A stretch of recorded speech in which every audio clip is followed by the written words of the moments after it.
He spent 3,000 years in the cold emptiness where there is no sound, no smell, not a single heartbeat.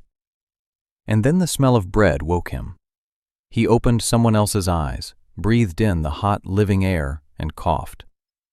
The creature that had not breathed for 30 centuries became a boy again. He sits up in bed.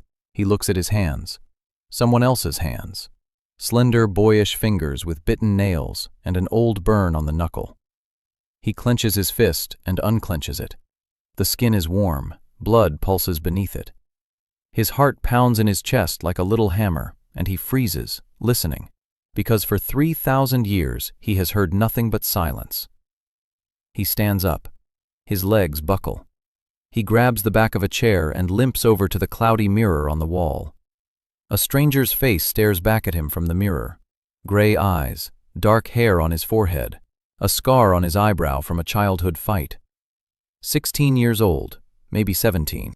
He touches his cheek and feels the skin with his fingers, and his fingers with the skin. And something tightens in his throat, something he hadn't remembered for an eternity. He looks into the boy's gray eyes and says silently, "Hello, Kane. Thank you for letting me in."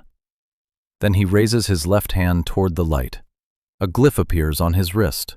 3 intertwined spirals shimmer with a white light, unlike any rank in this world. He stares at them for a second. He lowers his hand, pulls his sleeve down to his fingertips. A voice calls from below. "Kane, dear, the bread is ready. Come down." He closes his eyes. Revenge can wait for one more breakfast. He hasn't eaten bread in 3,000 years. And he goes downstairs. The stairs creak under his bare feet. He counts every step because each one is real. Wooden, warm from the sun streaming through the narrow window. The smell is stronger downstairs. Bread and butter and something grassy. The oven takes up half the wall. A loaf of bread is steaming on the table. The woman by the oven turns around. She is about 40. Her hands are covered in flour. Her face is simple and kind, but her eyes look at him as if they see not a boy, but what lies behind him. She nods. "Welcome back. The bread is ready." She speaks evenly, without surprise, without fear, as if she had been waiting. He stands on the bottom step and wants to ask a question, but suddenly can't. Not out of fear.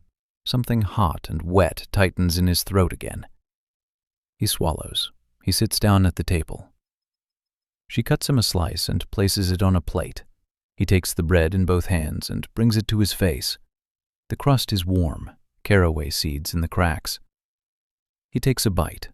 The taste hits him in the chest like a blow. Salt, caraway, oil from the edge of the knife. He chews and it runs down his cheek. He wipes it with his palm and looks at the wet trail. Tears. He is crying. He hasn't cried in 3,000 years. The woman is silent. She simply sits down across from him and drinks tea. They never speak of it aloud again. Her name is Martha. She is the keeper of empty vessels, the last of an ancient line. For 12 years, she baked bread in a border town and waited for the morning when the boy upstairs would wake up not as the person he had fallen asleep as. For 2 years, he has lived as Cain Ashford. He goes to the market with Martha. He kneads dough. He is learning all over again how to tie his shoes because his fingers are short and uncooperative. He is learning to sleep because 3,000 years of wakefulness have taught him not to close his eyes. The first few nights, he lies in the dark and listens to the house creak, to the wind howling, to a dog barking somewhere. Every sound is a gift. He's learning to eat. Potato soup brings him to tears the second time, fried fish the third, apple pie the fourth. By the end of the week, Martha stops noticing his tears at mealtime. He's learning to be small, weak. One of those whose fingers freeze in winter and who get bitten by mosquitoes in summer. The rank on the glyph is illegible. 3 spirals aren't listed in any catalog. The inspector looks at his wrist, shrugs, writes an F in the log, and moves on. F rank, the lowest, the one who cannot own land. Martha sees the entry and says nothing. She knows that the letter in the log means nothing. He knows it too, but he doesn't care.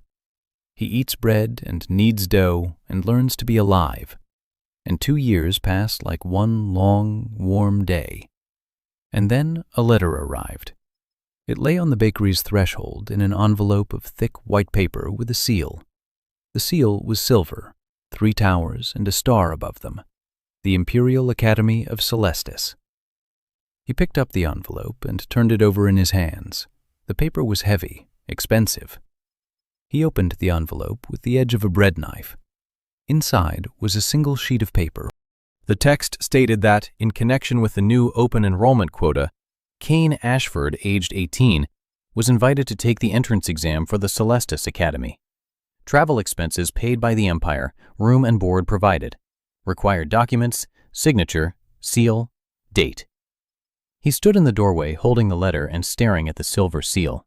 3 towers. He himself had laid the foundation for these towers 3,000 years ago. He remembered every stone. He remembered the name of every stone. He remembered the hands that laid those stones, the hands of his apostles, the very ones who later used his own oath like a knife. He stood there looking at the seal and felt nothing. No anger, no joy. Only a quiet, precise understanding that the time had come. Martha came out of the kitchen, wiping her hands with a towel. She saw the envelope and stopped.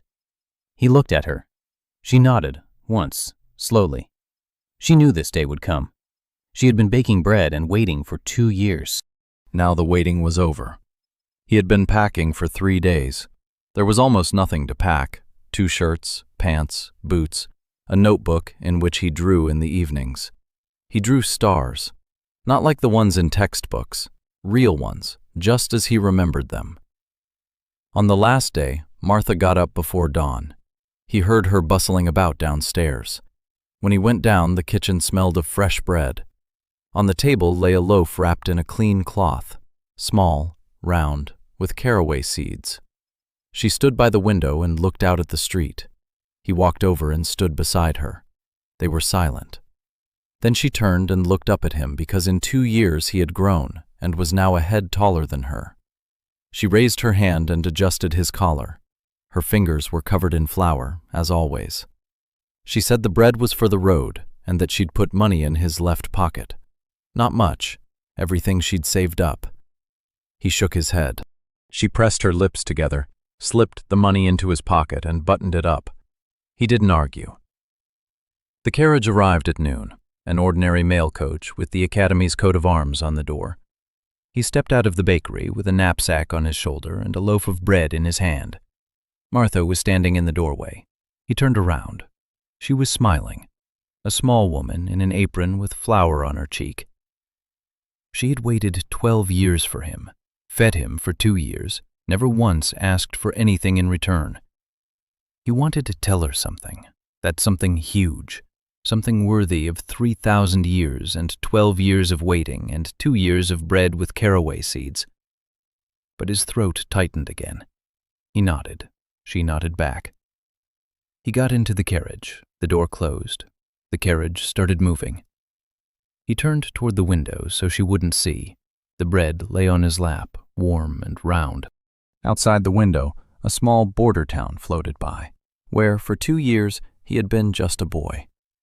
Now he was traveling to where the walls he himself had built awaited him, along with the descendants of those who had betrayed him, and he didn't know what he wanted more, to fix this world, or to remain forever the one who kneads dough in a small bakery on the edge of the empire.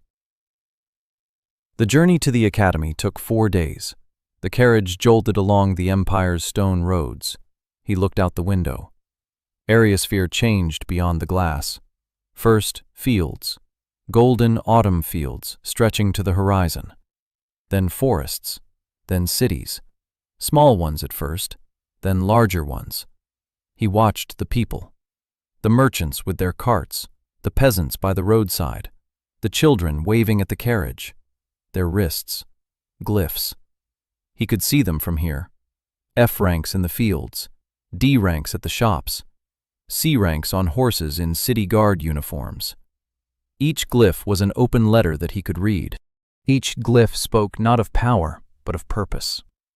This peasant was meant to be a gardener. This guard was meant to be a teacher.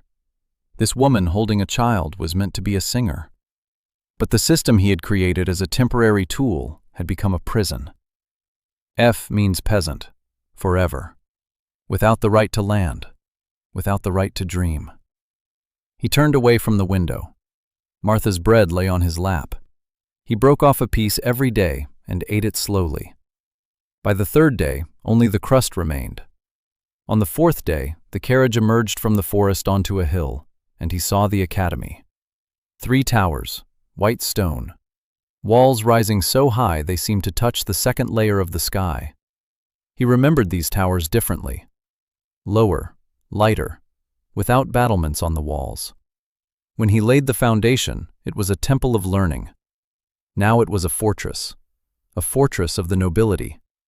He clenched the last crust of bread in his hand. He finished it, swallowed it. The carriage began to descend the hill toward the gates. The academy gates were 10 men tall, white stone covered in protective glyphs. He recognized every glyph. He had devised them himself. But they had been rewritten, distorted. Where the word meaning welcome had once stood, now stood the word meaning submit. He walked through the gates and said nothing.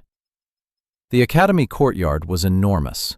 Stone slabs, a fountain in the center that wasn't working, avenues of trimmed trees, and people.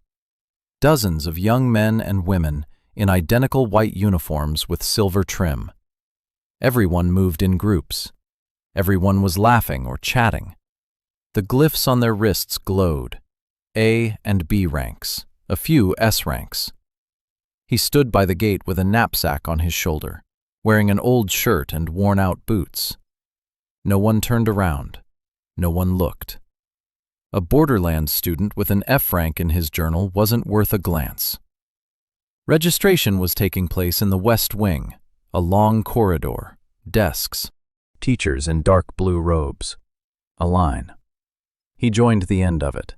In front of him stood a girl with golden hair pulled back into a low ponytail. She was wearing the same white uniform as everyone else, but carried herself differently. Back straight, chin slightly raised. Not arrogance, habit. She was filling out the form with her left hand. Her handwriting was small and neat. He saw the name she was writing, Alia Vale. The surname wasn't real. He knew this because he knew every surname in this world. Vale didn't belong to any house. He looked at her wrist, an S rank. But beneath it, deeper, he saw a second layer.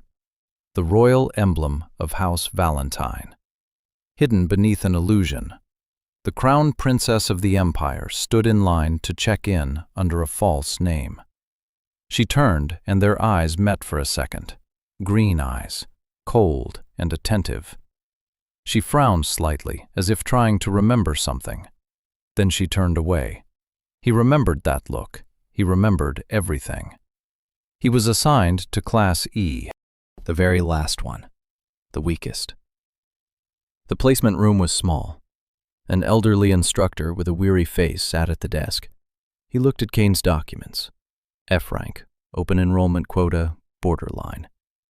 The teacher didn't even look up. He simply stamped the form and handed it back. Class E, Building 7, second floor, room 12.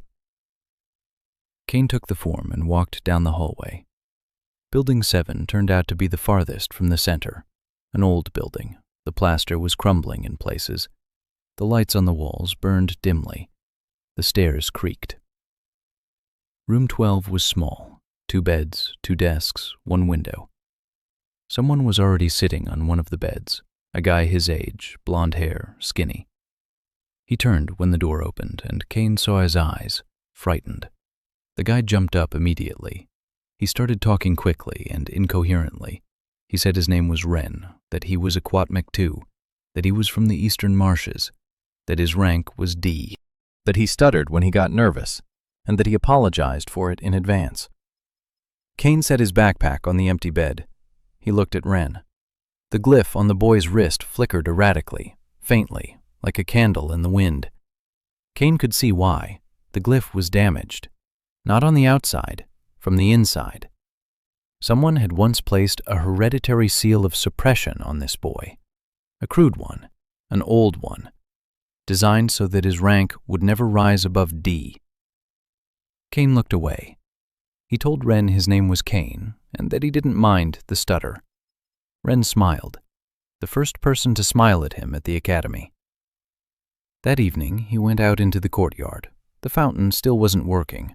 The stone basin was dry and cracked. He walked over and placed his palm on the rim. The stone was cold. He closed his eyes and felt. The primordial stone, the foundation upon which this fountain stood. 3,000 years ago, a spring of pure water had flowed here, which he himself had brought to the surface. The water remembered. The stone remembered.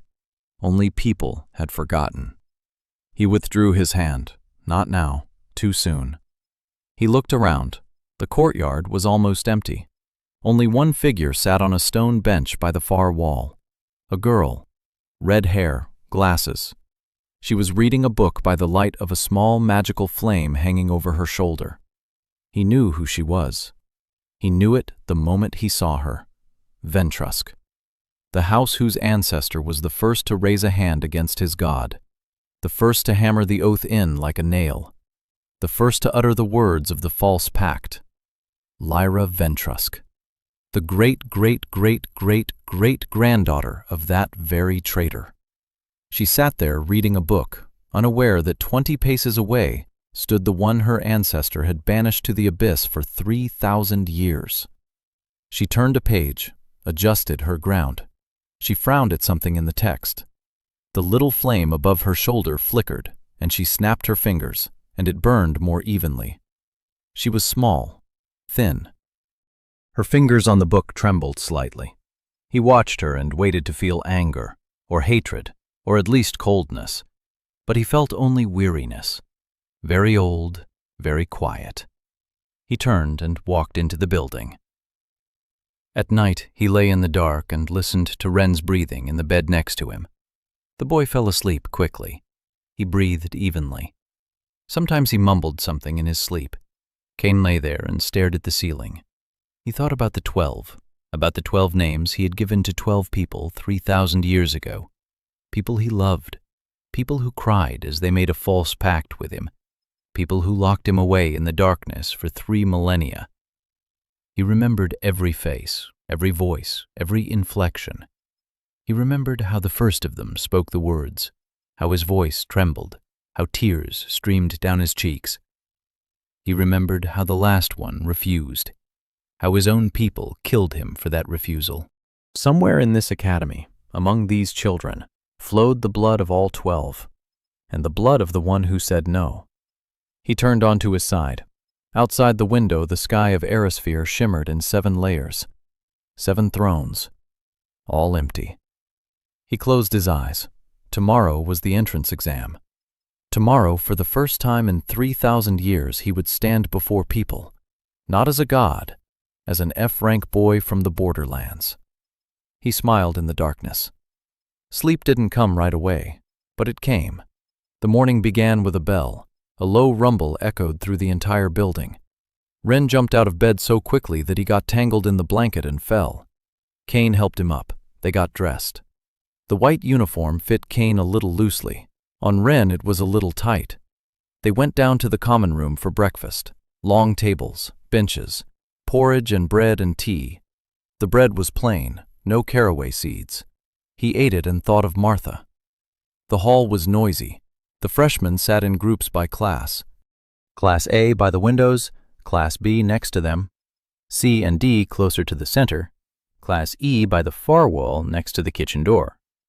There were 11 of them, 8 guys and 3 girls, all quota students, all with low ranks, all quiet.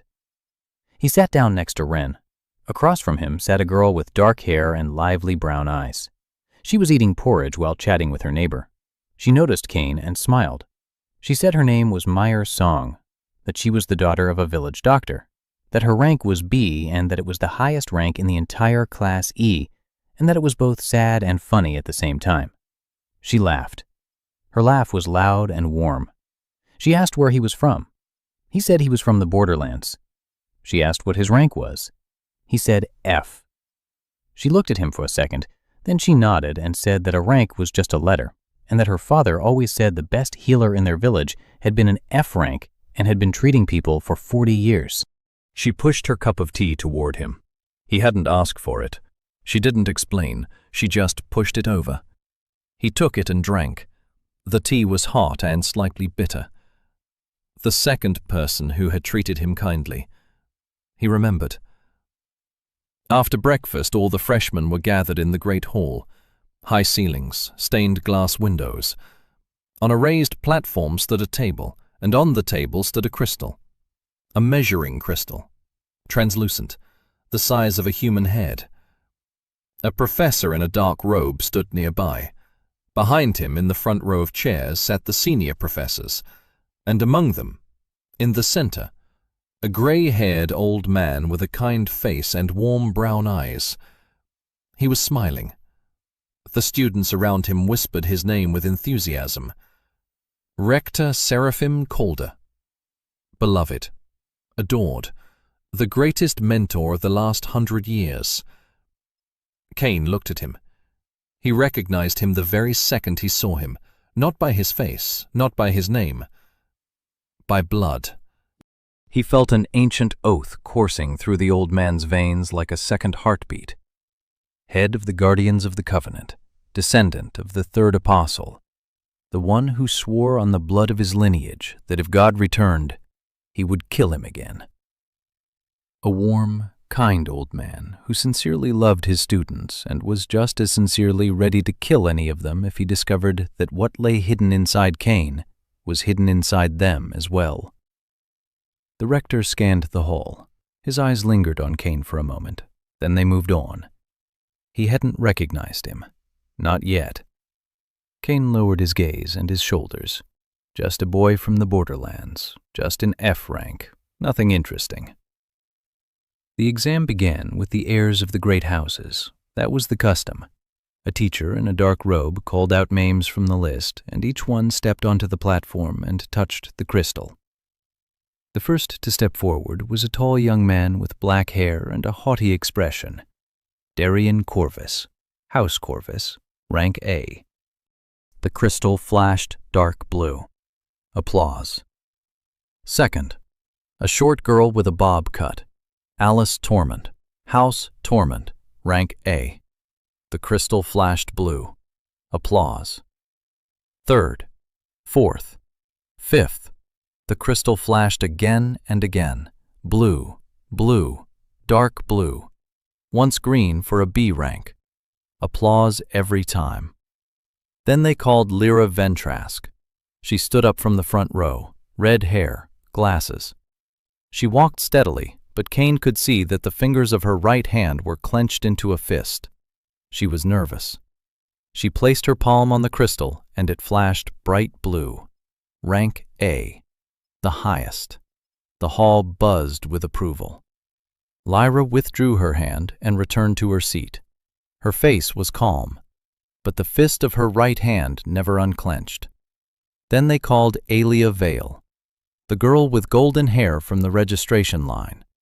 She stepped forward calmly. She touched the crystal with her fingertips. The crystal flashed white with a golden sheen. Rank S. The hall fell silent. Then it erupted in whispers. S rank in the first year. Aelia returned to her seat without looking back. Cain watched. She had hidden the royal glyph but couldn't hide her power. An S rank would attract the attention she wanted to avoid. Next came the students from the lower classes, C and D ranks. The crystals glowed dimmer and dimmer. The applause grew quieter. Then they reached Class E. The instructor checked the list. His voice grew indifferent. Quoters. He called them up one by one, and each stepped forward and touched the crystal. Dim flashes. D. D. Ren stepped forward, and the crystal barely lit up. D rank. But Cain could see that without the suppression seal, it would have been at least a B.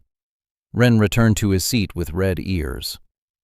Meyer Song stepped forward confidently. The crystal glowed a steady blue. B rank, the best in Class E. Meyer winked to someone and sat down. Then the last one was called, Kane Ashford. He stood up. By this point, the hall was barely watching. The heirs in the front rows were chatting among themselves. Someone was laughing. The last quota student with an F rank. A formality. He climbed onto the platform. The instructor didn't even look at him. He waved his hand wearily and told Kane to touch it and leave. Kane looked at the crystal. He saw what no one else in the hall could see. The crystal was damaged. 15 consecutive touches from high-ranking students had created tension within it. A micro-crack ran from the center to the lower right edge. One more touch, and the crack would open. A shard would fly down and to the right. The third row, the right side. Lyra Ventrask was sitting there, reading something in her notebook without looking at the stage. The shard would hit her in the face, in her right eye. He turned to the instructor. He said quietly that the crystal was cracked on the inside, that if he struck it, the crystal would shatter and a shard would hit the girl in the third row in the eye. The hall heard him. Several people in the front rows laughed. An F rank was lecturing the instructor. It was funny. The instructor clenched his jaw.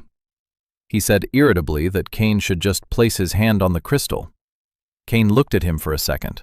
Then he turned to the crystal. He placed his left palm next to it. Not on it, next to it. And he uttered a single word, quietly, with just his lips. The crystal's true name.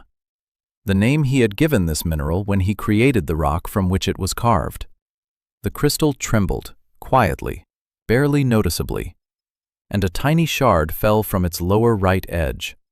It fell straight into Kane's outstretched palm, at exactly the angle at which it would have flown into the third row. The hall fell silent. The instructor fell silent. Kane clenched the shard in his fist and put it in his pocket. Then he touched the crystal with his right hand. The crystal lit up, but not blue, not green, and not gold. White. An even white light without a hint of color, without rank. The crystal didn't know what to show. It wasn't designed for what stood before it. The instructor turned pale. He looked at the crystal, then at Kane, then back at the crystal. The white light lasted 3 seconds, then it went out. Kane withdrew his hand. The hall was silent. In the silence, you could hear someone in the third row slowly closing a notebook. Lyra Ventrask took off her glasses. She was looking at Kane, expressionless, no smile, with something in her eyes that resembled the first breath after a long dive underwater. She saw it. She was the only one in the entire hall who understood that he was telling the truth, that a shard had been flying toward her, that this F-rank boy had just saved her eye, and he'd done it as if he were smoothing out a crease in a tablecloth. Kane stepped down from the podium. He walked past her. He didn't look at her. He sat down in his seat next to Ren. Ren stared at him with his mouth agape. Meyer, sitting next to him, narrowed her eyes. She didn't say anything, but Kane could see she was memorizing it. She was the type who remembered everything. In the stands, Rector Seraphim sat motionless. His expression hadn't changed. The same warm smile, the same kind eyes. But his right hand twitched slightly on the armrest. A trifle, a reflex. The white light of the unranked crystal didn't fit into any category. It was strange, not dangerous, just strange. Seraphim noted it and filed it away in a distant corner of his memory. Many strange children had come through over the years. Most turned out to be just strange. He allowed himself not to think about it. For now. The exam was over. The students were dismissed.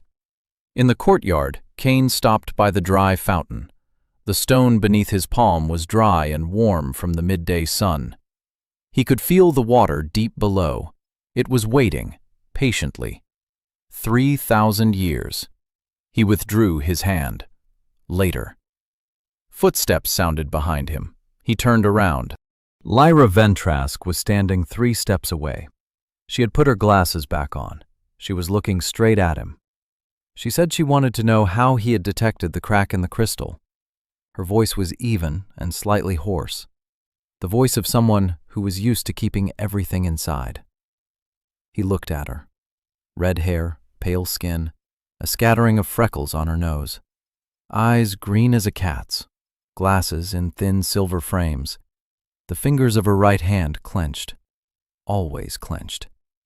The trader's daughter, a genius at artifactology, the best student in theory, the worst in practice because her hands shake. He replied that he had simply looked closely.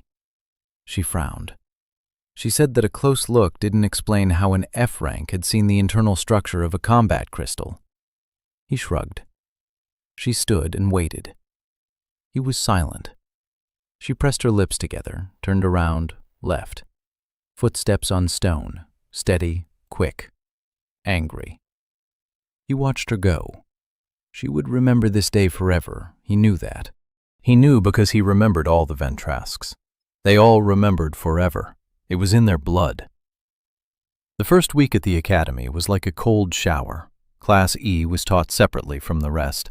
The schedule was arranged so that they would cross paths with the higher classes as little as possible. Morning classes on basic magic theory, afternoon classes on physical training, evening classes on the history of the Empire.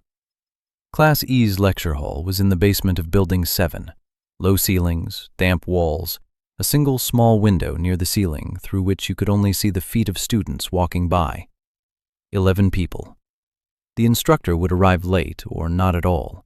The textbooks handed out were old, some had pages torn out. No one expected the quota students to stick around for long.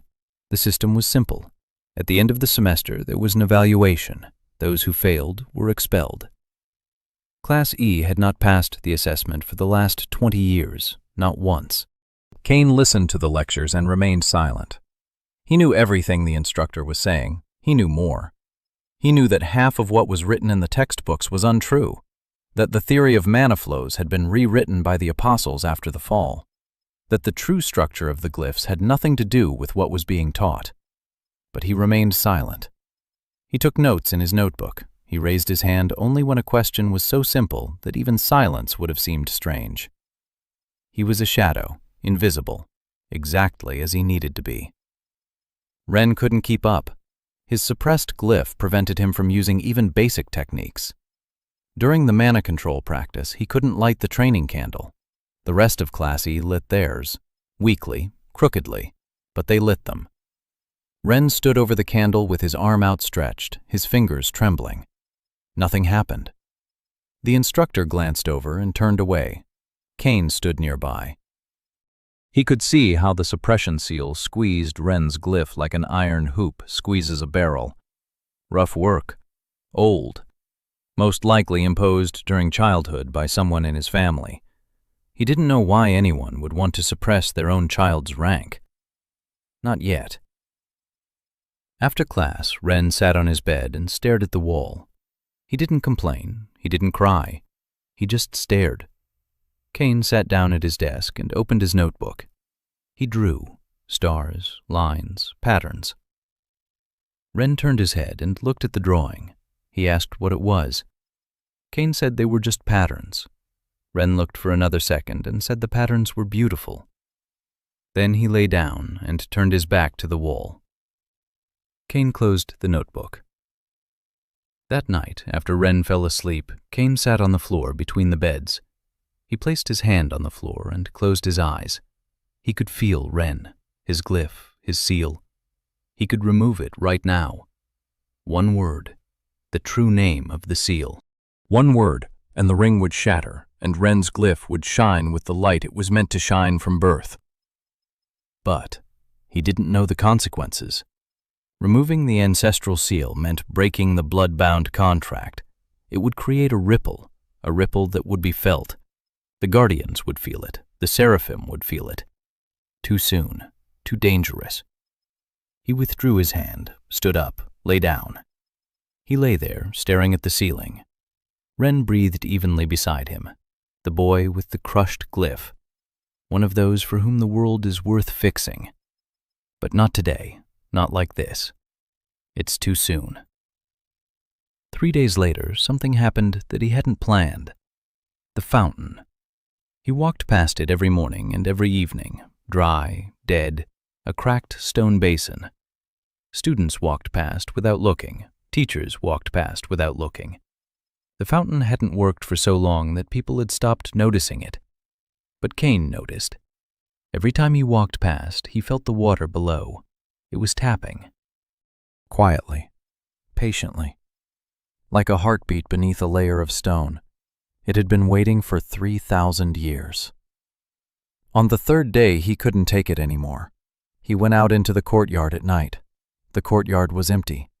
The moon hung over the towers. Quiet. He approached the fountain and placed both palms on the edge of the basin. Stone. Cold. Wet with night dew. He closed his eyes. He didn't use the true name. That would have been too much. He simply touched the primordial stone, the memory of the place. Quiet. Gentle. Like placing a hand on a sleeper's shoulder so as not to wake them, but so that in their sleep they might feel that someone is nearby. The fountain trembled. A quiet sound. The creak of stone. Something clicked deep below, and the water began to flow. A thin stream at first, then wider. Clear. Cold. It rose from the basin and fell back, and the sound of water filled the courtyard. He removed his hands and stepped back. The fountain was working. For the first time in hundreds of years. The water flowed evenly and calmly. He stood and watched. Something inside him felt lighter. One small thing repaired. One of thousands, but the first. He didn't know he'd been seen. The second-floor window of the east wing. A girl with silver hair stood at the windowsill, her palms pressed against the glass. Thea Escheron. She couldn't sleep. She could never sleep. Dreams every night, a face she'd forget by morning, a voice, hands, tears she'd cry without knowing why. She got up and went to the window to breathe in the night air and saw the boy by the fountain. She saw him place his hands on the stone, how the water flowed, how he stood and watched the water. She didn't know who he was. She didn't see his face, only a silhouette in the moonlight. But something inside her tightened so much that she pressed her palm to her chest. Something familiar, something ancient, something that made her want to run down the stairs and across the courtyard and stand next to him and speak. But she didn't know what to say. She stood by the window until the boy left. Then she lay down. For the first time in a month, she fell asleep quickly. The dream was the same face, the same voice, but this time, water. Water everywhere, clear, cold, and someone was speaking to her. "Don't be afraid, I'm here." In the morning, the whole courtyard was buzzing. The fountain was running. Students stood around watching. Someone held their hands under the stream. Someone laughed. The professors exchanged glances. No one called the repairman. No one fixed it. It just started working, on its own, overnight. Rector Seraphim went out into the courtyard. He stood in front of the fountain for a long time, a minute, 2. His face was calm, but his right hand twitched again, just a little. The fountain hadn't worked for 300 years, and suddenly it started working. The very same week that the crystal in the exam showed a white light without a rank. Seraphim looked up at the windows of Building 7. Then he turned away and left. He wasn't in a hurry. Strangenesses accumulate slowly, but he knew how to wait. He had waited his whole life. A month at the academy. Class E had grown accustomed to its basement, accustomed to old textbooks and late-arriving teachers, accustomed to the condescending glances from other classes in the cafeteria, accustomed to being last at everything. But something was changing, slowly, imperceptibly. It was changing on the inside, and it started with the little things Cain did. First, Renscliffe. Cain didn't remove the seal. He found another way. Every evening, he sat across from Ren and drew in his notebook. Patterns, lines, spirals. He said he was practicing his hand. Ren watched. A week later, Ren asked him to teach him how to draw. Cain gave him a notebook and a pencil. "Draw this, a simple spiral." Ren drew. Every evening. He didn't know that the spiral wasn't just a pattern. It was the basic form of controlling the flow of mana. Ancient, authentic. The one they didn't teach because it had been forgotten 3,000 years ago. Ren's body drew the spiral, and his mana inside began to move along the same path, slowly, circumventing the suppression seal, without breaking it, flowing around it like water flows around a stone. 3 weeks later, Ren lit a candle during practice, a dim flame, flickering, but a flame. Ren stared at the flame, his lips trembling. He turned to Cain. Cain nodded.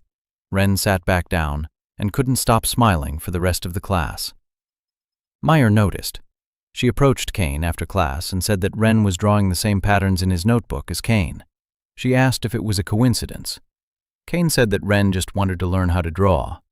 Meyer looked at him with a long... She didn't believe him, but she didn't press the issue. She added it to her mental list of strange things about Cain. The list was growing. Then there were other little things. A girl in Class E named Kira couldn't get the lock on her locker to close. She struggled with it every morning. Cain stopped next to her once. He looked at the lock. He looked closely. Then he turned the mechanism slightly to the right and pressed it. The lock clicked and worked. Kira asked how he knew how to fix locks. He said he was just lucky. A guy named Tobias had a sore shoulder after practice, for 3 days. He didn't go to the doctor because the doctor didn't waste time on quota students. Cain told Meyer. Meyer came with her herbs and made a compress. The shoulder pain went away overnight. Tobias asked how Cain knew his shoulder hurt. Cain said he'd noticed Tobias wincing when he raised his right arm. Little things, the lock, the shoulder, the candle, the fountain, one after another. Class E began to change. Not because anyone had gotten stronger, because someone had started paying attention for the first time. Cain didn't give speeches. He didn't inspire. He didn't teach. He simply fixed what he saw was broken, one thing at a time. In the 4th week, Zion Ha appeared. She wasn't in Class E, she was in Class B, the heiress of a half-blood northern house, rank A-. The best swordswoman in her class. Her family sword was always hanging at her belt. She ate standing up. She slept little. She spoke sharply. The great houses despised her for her mixed blood, and she despised them in return. She came to Building 7 because she was looking for a training ground. All the grounds near the main building were occupied by Classes A and B. Building 7 had an old training ground with wooden targets that no one used. She arrived at dawn. Cain was already there. He stood in front of a target and slowly practiced basic strikes with a training sword. Slowly, clumsily. Cain Ashford's body didn't know how to hold the sword. There was no muscle memory. Aelion remembered every fighting style created in the history of the world, but the 18-year-old orphan's fingers wouldn't obey him. Zion stopped and watched. A minute, 2. Then she snorted. She said he was holding the sword like a shovel. Cain lowered the sword and looked at her. She was short, lean, dark hair pulled back into a tight ponytail, eyes narrow and watchful. Her right palm calloused from the hilt. He looked at her hand, at the hilt of the family sword at her belt. The hilt was wrapped in leather, old, stiff. Beneath the wrapping, he could see the worn metal rubbing against her palm. She trained with that sword every day. Every day, the hilt cut into her skin. And every day, she would wrap her palm in a fresh bandage and keep going. For 10 years. No one considered it a problem, including her. He looked into her eyes. She frowned. She asked why he was staring. He said he wanted to ask her to show him how to hold a sword properly. She was silent for 5 seconds. Then she exhaled through her nose. She said she'd show him once, and if he didn't remember it, that was his problem. She drew her sword and took her stance. He watched. She moved quickly, precisely, gracefully. The blade sliced through the air with a soft whistle. Strike, turn, strike, step back, lunge. She stopped. He repeated it, badly, slowly, crookedly. She grimaced. She adjusted his grip. Her fingers were stiff and hot. She told him not to squeeze so hard. He loosened his grip. She nodded. Then she turned and walked away to train at the far end of the court. They didn't speak again that morning, but the next morning she came back, and the next. Within a week, it had become a habit. Dawn, the training area by Building 7. She trains, he trains.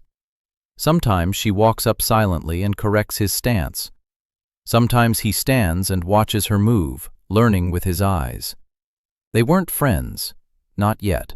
They were two people who had nowhere else to go at dawn.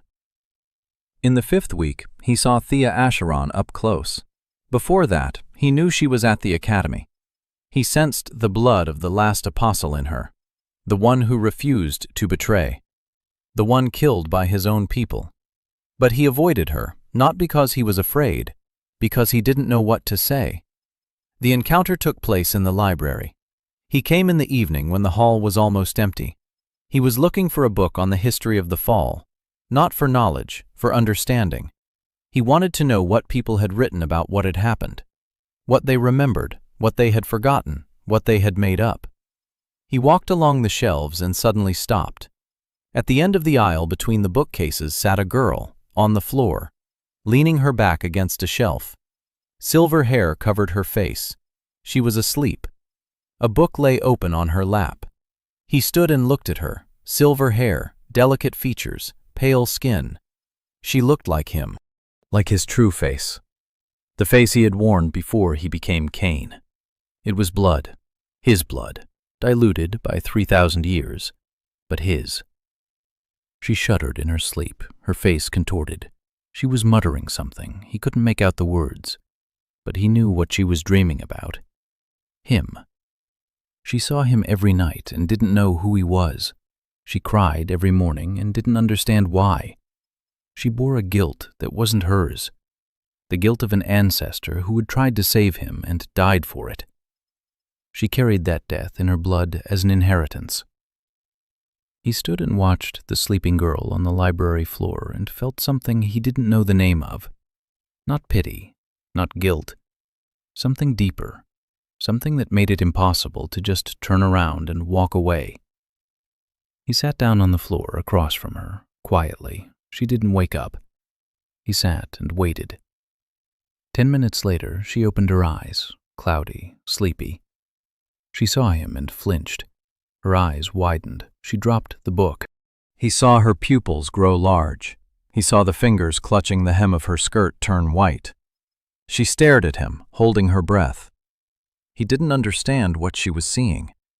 Then she blinked. Her gaze returned to normal. She asked who he was. Her voice was quiet, hoarse, like someone who had just woken up from a bad dream. He said his name was Cain and that he was from Class E.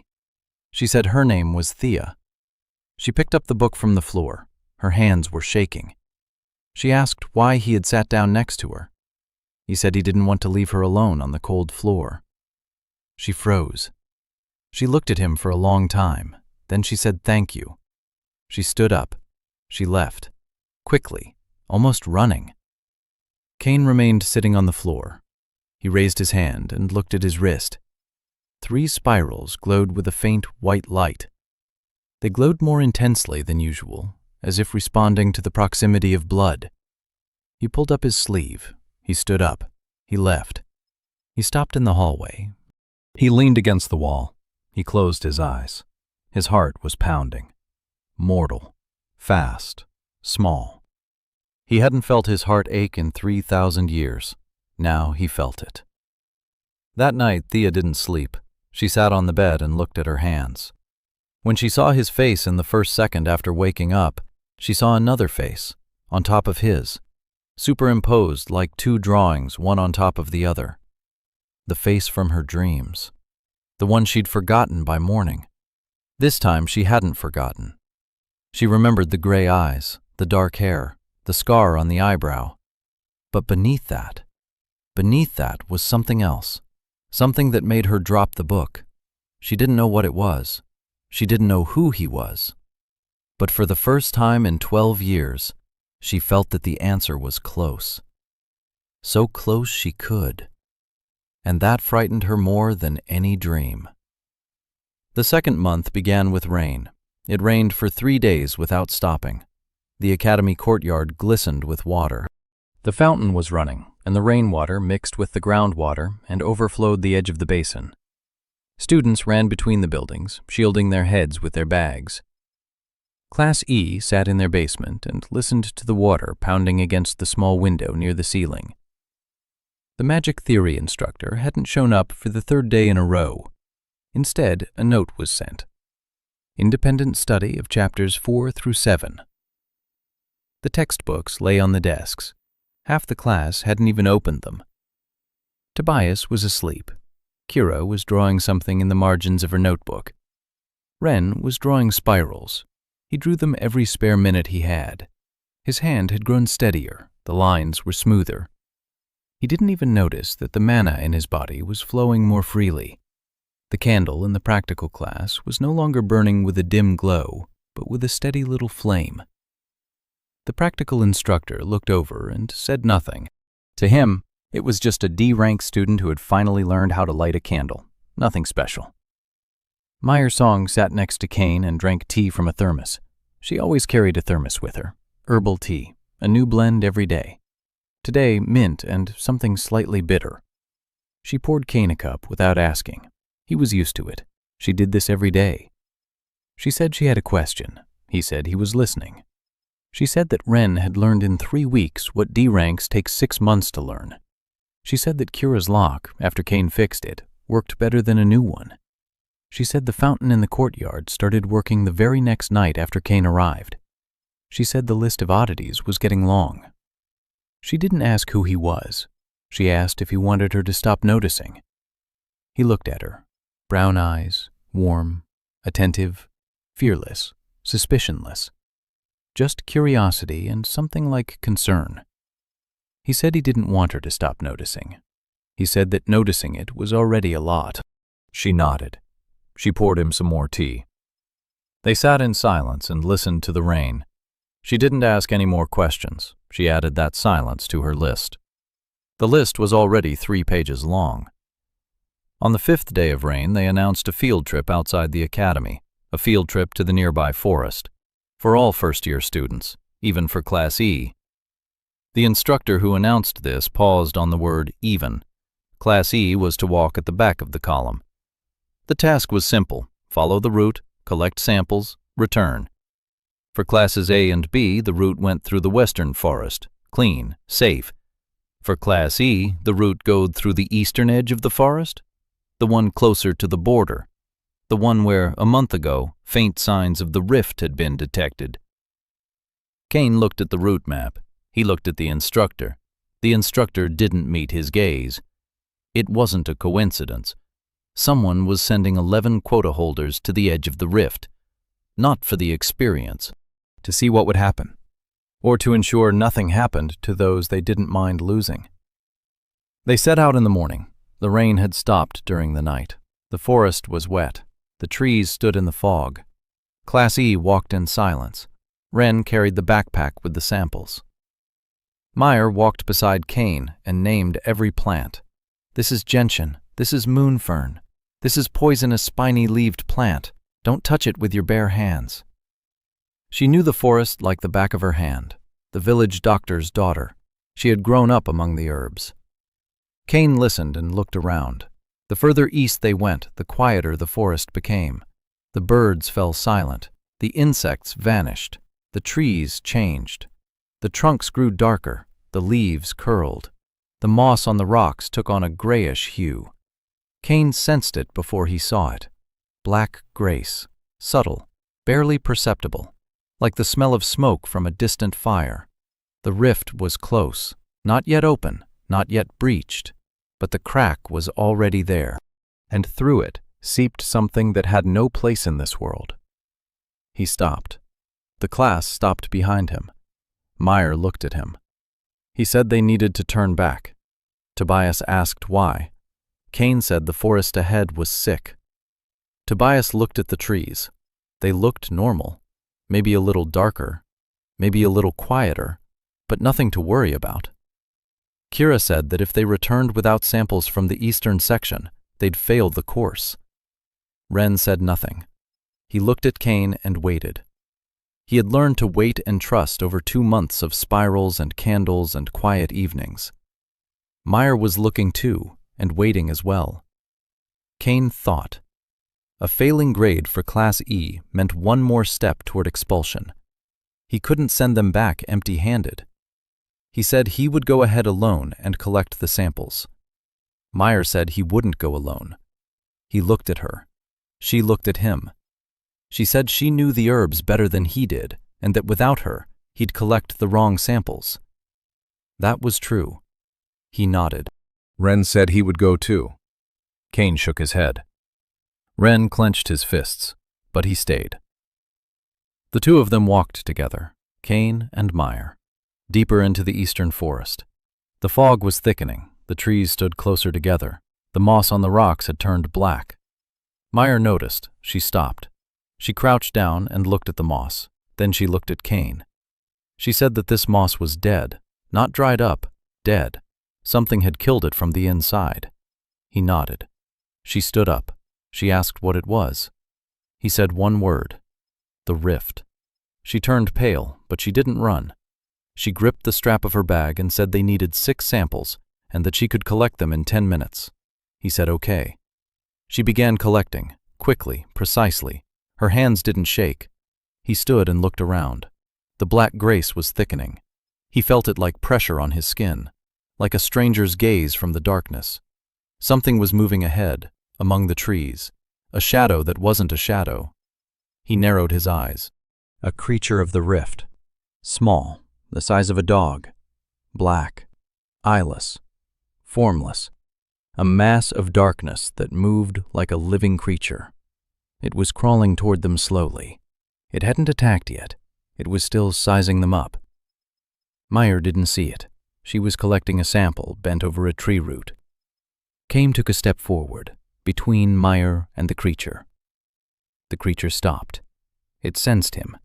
Not the boy, what was inside the boy. It froze, and he saw something in it he hadn't expected. Fear. The rift creature was afraid of him.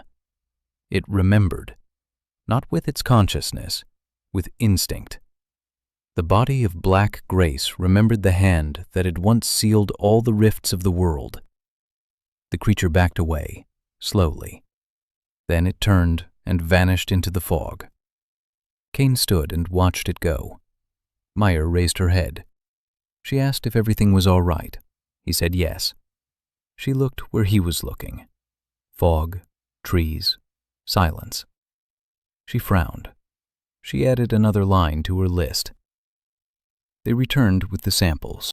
Class E turned them in on time. The instructor accepted them without comment.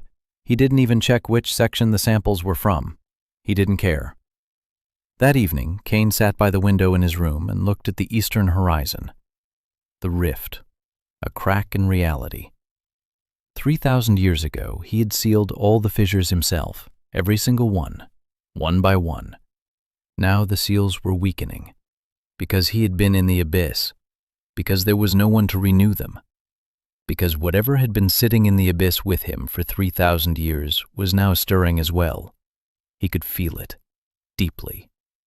Far away, but closer than yesterday. There was less time than he thought. Week 6. Zion came to the training ground every morning without fail. Rain, cold, fog. She didn't care. She trained as naturally as she breathed. No choice, no questions. Kane trained beside her. His body was slowly getting used to it. His muscles were memorizing what his mind remembered. His strikes were becoming more precise, not faster. Kane Ashford's body was not that of a warrior, but his accuracy was improving. A little more each morning. Zion noticed. She didn't say anything, but she noticed. She corrected his stance less often. Once after training, she sat down on a wet bench and pulled the sword from its sheath. She placed it on her lap and began to rewrap the grip. She removed the old wrapping. She wound on the new one. Cain watched. Her hands moved with practiced ease, quickly. But when she removed the old wrapping, he saw it, the palm of her right hand, calluses upon calluses, skin cracked and red, and beneath the calluses, fresh abrasions. The hilt of the family sword had been made for a different hand, larger, wider, a man's. The hilt had rubbed her palm raw for 10 years, every day. And every day she wrapped a new bandage and carried on.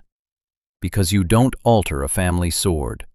Because Sion Ha is a weapon, not a person. That's how she was taught.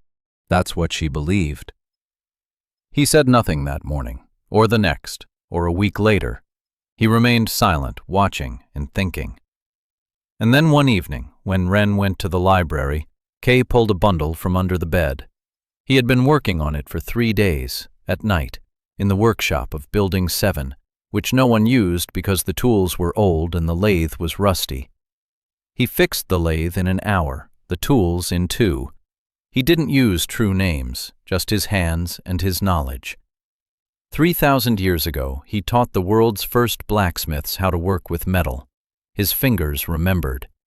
He carved the handle from wood he found by the academy's eastern wall, an old oak, sturdy, warm. He shaped it to fit Zion's palm, to fit her fingers, to fit her grip. He wrapped the handle in soft leather he'd bought from a stable hand for a silver coin from Martha's money. He worked for 3 nights, and every night he thought about how God once made the world for everyone, and now he was carving a handle for a single girl who had been crippling her own hand for 10 years. In the morning, he arrived at the square earlier than usual. Zion wasn't there yet. He placed the hilt on a bench. He put a note next to it.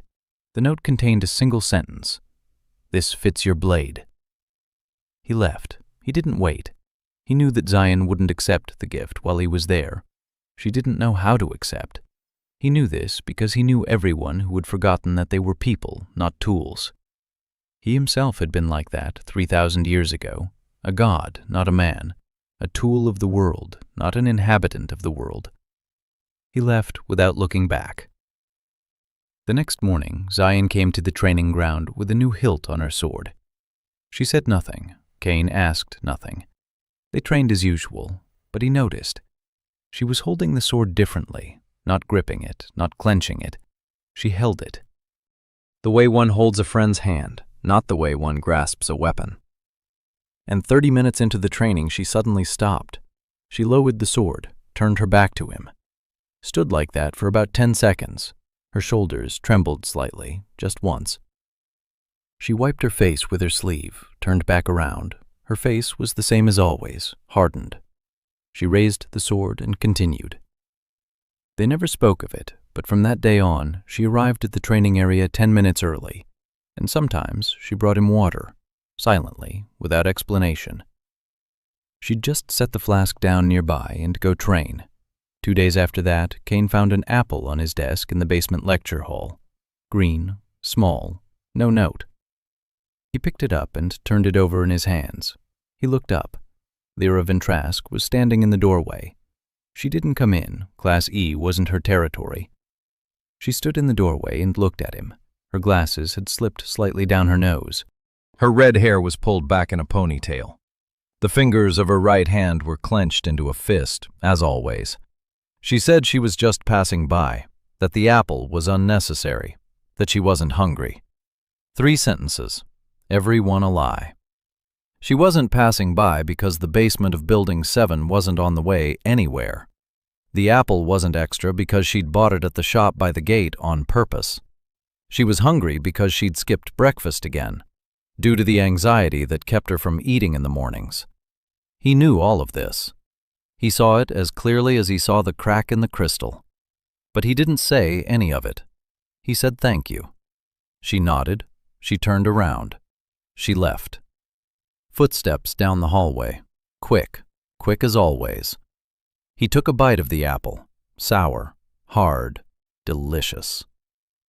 Meyer sat next to him and smiled the way people smile when they see something that amuses and moves them at the same time.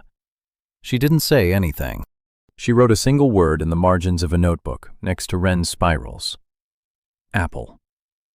From that day on, an apple appeared every Wednesday, always green, always without a note. Lyra no longer came herself. The apple was simply lying on his desk when he entered the classroom. He didn't know how she did it. She arrived before everyone else and left before anyone from Class E came downstairs. He ate the apple every Wednesday, and every Wednesday he thought about how the great-great-great-great-granddaughter of the person who sent him to the abyss brings him apples because she noticed he likes sour things. Week 8. Noah Park appeared like a little storm. She burst into Class E's life through Scion, an adopted younger sister, 16 years old, rank A, skipped 2 grades, petite, looked 13, was furious about it, laughed loudly, spoke quickly, teased everyone.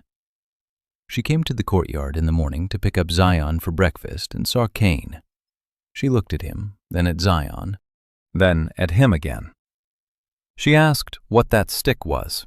She meant his training sword. Zion told her to shut up. Noah didn't shut up. Noah never shut up. She sat down on a bench and started commenting on every one of Cain's swings. Weak, crooked, slow, even grandma is faster. Zion grabbed her by the collar and dragged her toward the exit. Noah cackled, loudly, for the whole courtyard to hear. Cain watched them walk away. A little girl whose parents sold her to pay off debts, who laughs so loud she doesn't have to think. He remembered. Noah started coming every morning. She didn't train. She sat on a bench, dangling her legs, commenting, giggling, and teasing. Zion pretended to be angry. Cain pretended not to hear. Noah pretended she didn't care. 3 people pretending, each in their own way. A week later, Noah brought hot rolls from the bakery by the gate to the field. 3 of them, 1 for each of them. She tossed Cain his roll and said, "Don't thank me." He didn't thank her. He took a bite. The roll had caraway seeds. He stopped. He looked at the roll. With caraway seeds, just like Martha's. He hadn't told anyone he liked caraway seeds. He hadn't told anyone about Martha. He hadn't told anyone anything about bread or what the smell of caraway seeds meant to him. But Noah, little 16-year-old Noah, who pretends she doesn't care. She noticed. How she noticed, he didn't know. Maybe she saw him sniffing the bread in the dining hall. Maybe she saw him pushing the plain rolls aside. Maybe she just guessed. He ate the roll and looked at the morning sky above the academy. 7 layers, all visible in the clear autumn air. He had put that sky in place 3,000 years ago, and now a 16-year-old girl had bought him a caraway roll, and he felt that it meant just as much. The 3rd month, autumn, was in full swing. The leaves on the academy's avenues had turned gold and red. The wind carried them along the stone paths. Candles in the corridors burned from morning till night because the days had grown short. The library smelled of old paper and wax. Cain loved this autumn. He remembered every autumn from the past 3,000 years, but this was the first one he felt with his skin, the cold on his cheeks, the smell of wet leaves, the steam from his breath in the mornings on the courtyard. Every sensation was new and old at the same time. He remembered that he had created the changing of the seasons, but he had never known that autumn smelled exactly like this. Alia Vale. He saw her every day in the dining hall. She sat with Class A, quiet, polite, perfect. No one knew she was the crown princess. Her illusion on her wrist was flawless. S rank without the royal mark, just a talented student from a good family. She played the part so well that sometimes it seemed she was starting to believe it herself. They passed each other in the library hallway. She was carrying a stack of books. He was carrying one. She looked at the cover of his book, The History of the Fall, Volume 3, Apocrypha and Folk Versions. She stopped.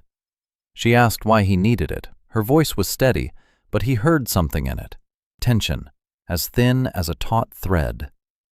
She knew the truth about her lineage. She knew that the Valentines had usurped the throne 3,000 years ago. The book on the Apocrypha of the Fall was not history to her, but an indictment. He said he was interested in the story. She looked at him, green eyes, cold, attentive. She said that half of this book was. He said he was interested in the fiction as well. She raised an eyebrow slightly. It was the first time her face showed anything other than politeness. He saw it. Behind the mask of the perfect student stood a person who was tired of pretending, who had come to the academy incognito so she wouldn't have to be a princess for at least 6 months, who wanted someone to talk to her, not her title. She asked what class he was in. He said Class E. She blinked. She hadn't expected that. An F-rank nerd reading the Apocrypha of the Fall. She said that if he was interested in history, there was a section on forbidden theories in the West Wing. Access was restricted to Class A and above. But if he came on Thursday after 7, the librarian on duty would leave for dinner and the door would remain open. She said this in an even tone, as if she were sharing a well-known fact. Then she nodded and left. He watched her go. The crown princess of the empire had just helped an F-rank Quatnik gain access to a restricted section. Not out of kindness, out of something else. Out of a need to do something real, something that wasn't part of a role. He came on Thursday. The door was open. The section of forbidden theories turned out to be a small room with 3 bookcases, dusty, quiet. He walked in and stopped. Alia was sitting at a table in the corner. She was reading. She looked up and looked at him. He hadn't expected her to be here. She hadn't expected him to be here. She said she didn't know he was coming today. That wasn't true. She herself had told him to come on Thursday. She knew. She was waiting, but she couldn't admit it. He sat down at the other end of the table. They read in silence for an hour, 2, 3. She turned the pages, he turned the pages. Sometimes their eyes met over the books. She looked away first, always. As the 3rd hour drew to a close, she closed her book. She said there was a mint in the pocket of her robe, and that if he wanted one, he could take it. He reached out his hand. She took 2 candies out of her pocket. She gave one to him. She kept one for herself. They sat there sucking on mint candies and said nothing. It was the most human moment of her life in the past year. She wasn't a princess. She was a girl sharing a lollipop with a boy in a dusty library. When she stood up and started to get ready to leave, he saw that she had flour on her cheek, a white spot, on her cheekbone. She had been baking something before he arrived, or helping in the kitchen, or had simply leaned against something.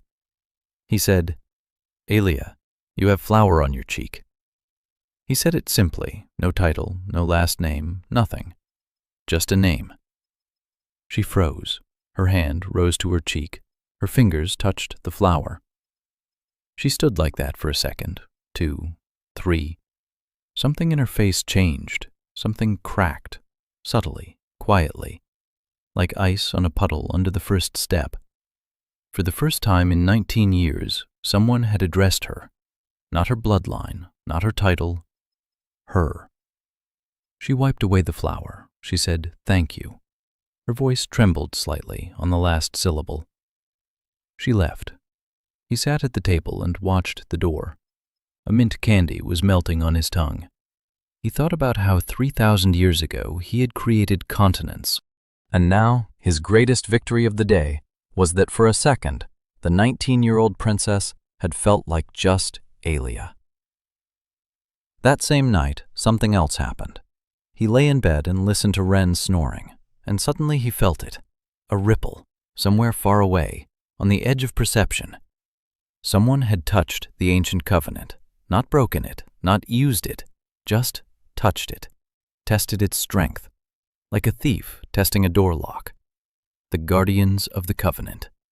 One of them was doing something. He couldn't tell exactly what from such a distance, but there was a ripple, subtle, cautious, professional. Seraphim, or one of his men. They were looking for something. They didn't yet know what to look for, but they sensed that something had changed. Glyphs across the continent had begun to glow slightly brighter since he returned. Old temples creaked at night. The water in the fountains flowed clearer. The world was waking up, slowly, quietly, but waking up. And those who had been tasked with ensuring it didn't wake up were starting to get nervous. The end of the 3rd month. A sortie to the rift was announced. Not a training exercise, a combat mission. The small rift had opened 20 kilometers east of the academy, that very section of the forest where Class E was sent to collect samples. The fissure had widened. The creatures were pouring out. The Imperial Guard had sent a detachment, but the rift turned out to be deeper than expected. The academy received orders to send upperclassmen to provide support, and first-year students, for experience. Class A went first, Class B second, Class C third, Class E. Class E went last, in the rear guard. The instructor announced this without explanation. Rear guard sounded decent. In reality, it meant that 11 quota students with low ranks were placed where they wouldn't get in anyone's way and where their deaths wouldn't affect the overall result. Kane listened to the order and said nothing. Ren stood nearby, hands at his sides, face pale. Meyer squeezed the strap of her bag so hard her knuckles turned white. Tobias swallowed. Kira closed her eyes. They all understood. They were being sent to the slaughter. The departure was set for dawn. The night before the departure, Kane didn't sleep. He sat on the windowsill and looked east. There, beyond the forests and hills, a rift in reality oozed black grace. He could feel it from here, stronger than last time. The rift was growing. He closed his and reached deeper, past the black grace, past the creatures, to the rift itself, to its edge. And there, at the very bottom, he felt it. Familiar, distant, cold. That very thing. The thing that had sat with him in the abyss for 3,000 years. The thing from which he had sealed himself off along with the world. It didn't come out, not yet. But it was breathing. It was closer to the surface than he'd expected. He opened his eyes. His hands were shaking. Not from fear, from the body. The mortal body reacted to the abyss's proximity the way a living organism reacts to poison. Nausea, dizziness, cold sweat. He clenched his fists, relaxed. Clenched, relaxed. Breathe. Just breathe. He was mortal now. He had to remember that. Dawn. The column emerged from the academy gates. 200 students, 30 instructors. Classes A and B in front, in full combat gear, swords, staves, artifacts. Glyphs glowed with an even light on their wrists. Class E brought up the rear. No gear, training swords, basic shields that wouldn't withstand a blow from a creature above level 2. Zion walked alongside her Class B, but Kane saw her glance back. At him. At Noah, who was walking with Class A far ahead, a small figure among the tall upperclassmen. Lyra walked with Class A, back straight, fist clenched. Thea walked beside her, silver hair gathered in a braid. Her face was calm, but Kane could see she hadn't slept, dark circles under her eyes. The dreams were tormenting her again. Alia was walking with Class A under her false name. Perfect posture, perfect face, perfect mask. He walked at the rear and watched them all, 6 girls, each carrying her own pain, each walking toward the rift, and he followed them. A god in a boy's body, unable to protect any of them with his full power without giving himself away. The forest greeted them with silence, the same silence as last time, but thicker, denser. There were no birds, there were no insects. Even the wind had died down.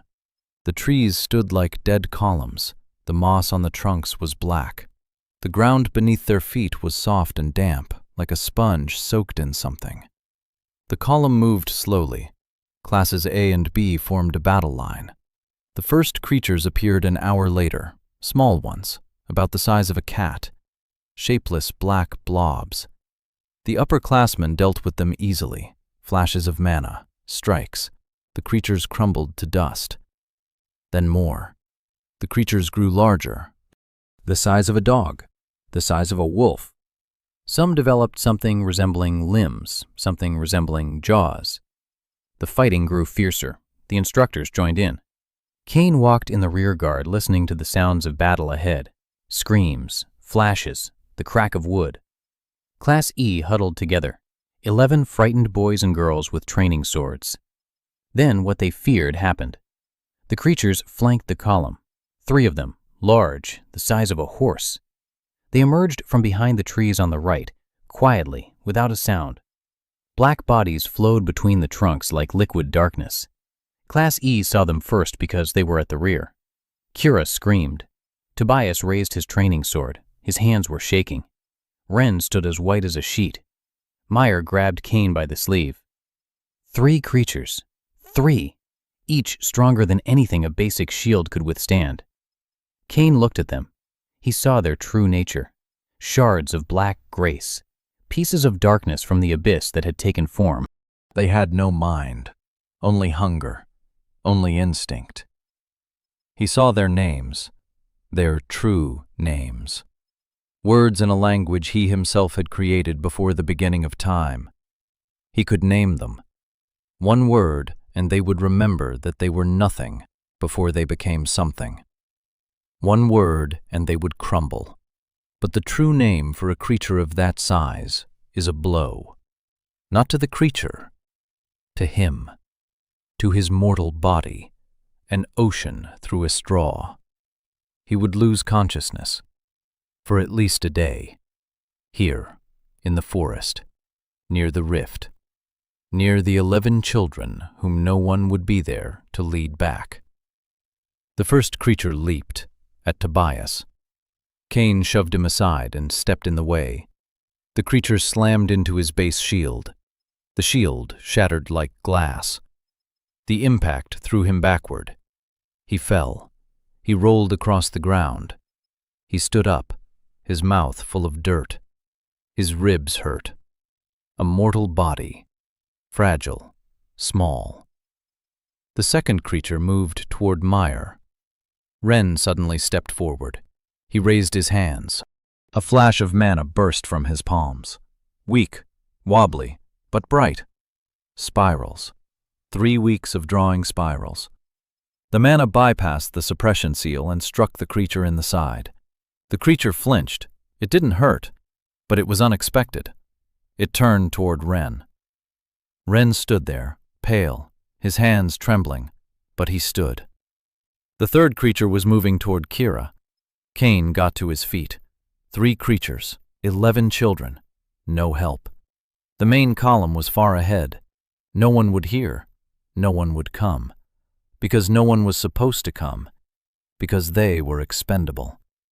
He clenched his teeth. He looked at the first creature, the largest one, the one standing closest. He opened his mouth. He didn't want to do this. He knew the price. But 11 children. He spoke the true name. One word. Quiet. Calm. In a language that hadn't existed for 3,000 years. The word fell into the air like a stone into water, and a wave spread from it. The first creature froze. It remembered. Remembered that it was nothing, that the darkness from which it was once fashioned was simply the absence of light, not evil, that it had no right to form. It froze and crumbled, quietly, like ashes. Black dust settled on the grass. The second creature sensed the wave and backed away. The third let out a high-pitched shriek that cut through the air. They both retreated, turned around, disappeared among the trees. Class E stood and stared at the empty spot where, a second ago, a creature the size of a horse had been. Silence. Then Kane fell. He just fell. His legs buckled, and he collapsed face down onto the ground. Meyer rushed to him. She rolled him onto his back. His eyes were closed. Blood was flowing from his nose. A thin red streak from his nostril to his chin. He was breathing, slowly, heavily, but he was breathing, like the ocean through a straw. His body couldn't take it anymore. Meyer pressed her palm to his forehead, cold, wet. She looked at Ren. Ren was standing over them. She said they had to carry him. Ren nodded. Tobias came over. The two of them lifted Kane. Meyer walked ahead and cleared the path. Kira brought up the rear. Class E carried their F rank through the dead forest back to the column. 11 children, all alive, all unharmed. The main column returned by evening. The rift was sealed, temporarily, by the teachers and upperclassmen. Class E returned early. They weren't counted. They weren't checked. The teacher who had sent them to the rear guard looked at them and turned away. They carried Kane to the infirmary. He hadn't regained consciousness. The medic examined him and said it was mana exhaustion, a rare occurrence for an F rank. They laid him on a cot, gave him water, left him. He came to the next day, opened his eyes, a white ceiling, the smell of herbs, the infirmary. He turned his head. 4 people were sitting by the bed: Meyer, Ren, Tobias, Kira. Meyer was holding a cup of tea. Ren was holding a spiral-bound notebook. Tobias was holding an apple. Kira was holding a blanket she'd brought from her room because it was cold in the infirmary. They sat and waited. He didn't know for how long.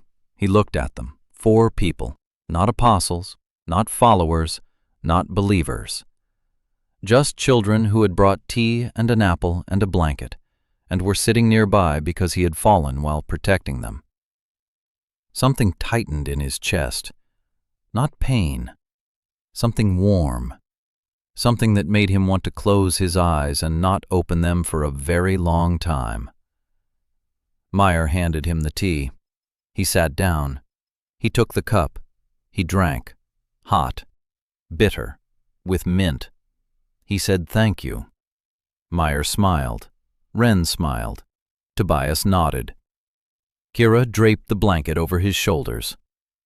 2 more people were standing outside the infirmary door. Zion leaned against the wall with her arms crossed. Noah sat on the floor biting her nails. They had arrived an hour ago. They hadn't gone in. Zion because she didn't know how to hide her anxiety. Noah because if she went in, she'd start crying, and she didn't cry in front of strangers. They stood outside the door and waited. When the door opened and Meyer came out and said he had woken up, Zion nodded once and left. Noah jumped up and left too, quickly, in the other direction. No one saw that Noah ran around the corner, slid down the wall, and crouched there for 5 minutes with her palms pressed against her face. After the rift, everything changed. Not on the outside. On the outside, Class E remained Class E. The basement, old textbooks, an empty teacher's desk. Everything was the same.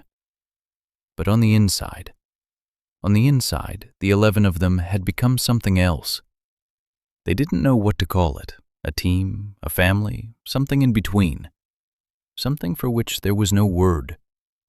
Tobias now sat closer to Kane, not right next to him, but closer. Kira brought extra bread from the cafeteria and placed it on the communal table. Ren drew spirals from morning till night, and his candle now burned steadily and evenly. Meyer made tea for everyone. Her thermos became shared. They didn't discuss what had happened in the forest. They didn't discuss the word Kane had said. They didn't discuss how the creature had crumbled. They simply knew that the boy with an F rank had fallen for them. And that was enough. 3 days after the rift, Kane found an envelope on his desk, small, white, unmarked. Inside was a note. The handwriting was small, neat, left-handed. Alia. The note read, "I know your class was sent to the rear guard on purpose. I filed a complaint with the school board, anonymously. The result will be in a week. Unsigned." He read the note, folded it, put it in his pocket. The Crown Princess of the Empire had filed a complaint against a decision that put the lives of 11 quota students at risk. Anonymously, without using her title, without using her power, just as a student. He thought of the mole on her cheek, of the mint candy, of the evening in the library. Little things, one after another. She, too, was fixing the world, one thing at a time. She just didn't know she was doing it. A week passed. The result of the complaint. The instructor who had sent Class E to the rear guard was transferred to the theory department. Formally, a promotion. In reality, a demotion. The new advisor for Class E, a young woman with short black hair and tired eyes. Her name was Ren Mortis. She looked at the 11 people in the basement. She said that the basement wasn't a classroom. She said that starting tomorrow they would meet in room 4B on the second floor. She said the new edition of the textbooks would arrive in 2 days. She said this evenly and calmly and left. Class E sat in silence. Then Meyer laughed, quietly. Then Tobias. Then Kira. Then everyone. They laughed in the basement that was no longer their prison. Kane looked at them and didn't laugh. He smiled. Quietly, with one corner of his mouth. That was enough. The 4th month, the first snow. It fell on the academy's towers, and on the stone paths, and on the dead flower beds, and on the working fountain. The water in the fountain was warmer than the air, and steam rose from it. The students stopped and watched. A warm fountain in the middle of the snow. Strange. Beautiful. No one knew why the water was warm. Kane knew. The spring beneath the fountain remembered his hand. It remembered the warmth he had imbued into the stone 3,000 years ago. The water was simply doing what it was always meant to do. To be warm. To be alive. The winter holiday was approaching. The academy was being decorated. Garlands, candles, silver ribbons on the railings. The students were preparing gifts and rehearsing something for the concert. Class E wasn't participating. They hadn't been invited. They were used to it. But Meyer said they would throw their own party, in room 4B. Candles, tea, a cake she would bake herself, everyone agreed. Even Tobias, who thought holidays were silly. Even Kira, who thought there was nothing to celebrate. 2 days before the celebration, something happened that Kane would remember for a long time. He was walking down the hallway of the East Wing, late evening, quiet. The torches on the walls burned dimly, and he heard a sound. Quiet, wet. Someone was crying. He stopped. The sound was coming from around the corner. He turned. A small room, a utility room. The door was ajar. A girl was kneeling on the floor, a maid. Young, maybe 16. A maid's uniform, an apron, her hands red from work. She was scrubbing the floor with a wet rag, and crying, silently. Tears streamed down her cheeks and dripped onto the floor she was scrubbing, and she scrubbed them away along with the dirt and cried again. He stood in the doorway. She didn't see him. He could have left, walked past, like everyone else did. The hallway was long and empty, and no one would have known. He didn't leave. He entered the room. Quietly. She looked up, frightened eyes, red, wet. She started to get up. She started to apologize. She thought he was a teacher or an upperclassman and that she would be punished for crying instead of working. He shook his head. He sat down next to her on the floor, leaning against the wall. She stood there looking down at him, confused. He didn't say anything. She was silent. Then she slowly sank back down to the floor. They sat side by side. A minute, 2, 5, 10. He didn't ask. He didn't comfort her. He didn't say everything would be okay. He just sat there. After 10 minutes, she spoke up on her own. She said her brother had served on the border, that a month ago she'd been told he'd died during the breach of the rift, that they hadn't given her time off to go to the funeral, that he'd been buried in an unmarked grave because F-rank soldiers aren't buried by name, that she doesn't even know where that grave is. She spoke quietly, evenly, like someone who had already cried it all out and only words remained. He listened. Then he said quietly, "Tell me about him. Any little thing. I'll remember." She looked at him. She said her brother used to whistle. He always whistled, from morning till night, but he could never get the tune right. She tried to teach him, but he couldn't. He always whistled the wrong note. and she'd get angry, and then she'd laugh. She spoke and smiled and cried all at once. He listened. He remembered. Then he nodded. He stood up. She looked up at him. He said her brother deserved a name on his grave. She said she had no money and no right. He didn't say anything. He left. That night he sat on the roof of Building 7. It was cold. Snow fell on his shoulders. He closed his eyes. He stretched. Far away, beyond the forest, beyond the hills, beyond the academy's borders, to the eastern border of the empire, there in the damp earth lay a boy with no name on his grave. Cain couldn't reach the grave, too far, his body was too weak. But he could reach the wind. The wind is not an object. The wind has no true name. The wind is movement, direction, the memory of the air. He did not speak the true name. He simply asked, quietly, in his mind, as one asks an old friend. The wind listened. Somewhere on the eastern border, in a field of nameless graves, something changed. The air above one of the mounds stirred and began to whistle, quietly, out of tune, missing the melody, like a boy who could never hit the right note. The wind whistled and wouldn't stop. It would never stop. Cain opened his eyes. A thin trickle of blood ran from his nose. He wiped it with his sleeve. His head was spinning, but he was conscious. Not the true name, just a request. His body held out, barely. He sat on the roof and looked at the snow. He thought about the boy in the unmarked grave, about the girl scrubbing the floors and crying, about the world he had created, about the world that had been broken, about the world he was fixing, one small thing at a time. A lock, a handle, a fountain, a candle, the wind, little things, for specific people. He is a god who chose a craft. He didn't know he'd been seen, again, not Tay this time. Meyer's song. She hadn't been sleeping. She'd gone out into the courtyard to breathe the night air. She saw a figure on the roof. She saw him sitting there with his eyes closed, how his face was turned toward the east, how blood was running from his nose, how he wiped it away and remained seated. She stood below and looked up. She didn't call out to him. She didn't go up. She just stood there and watched.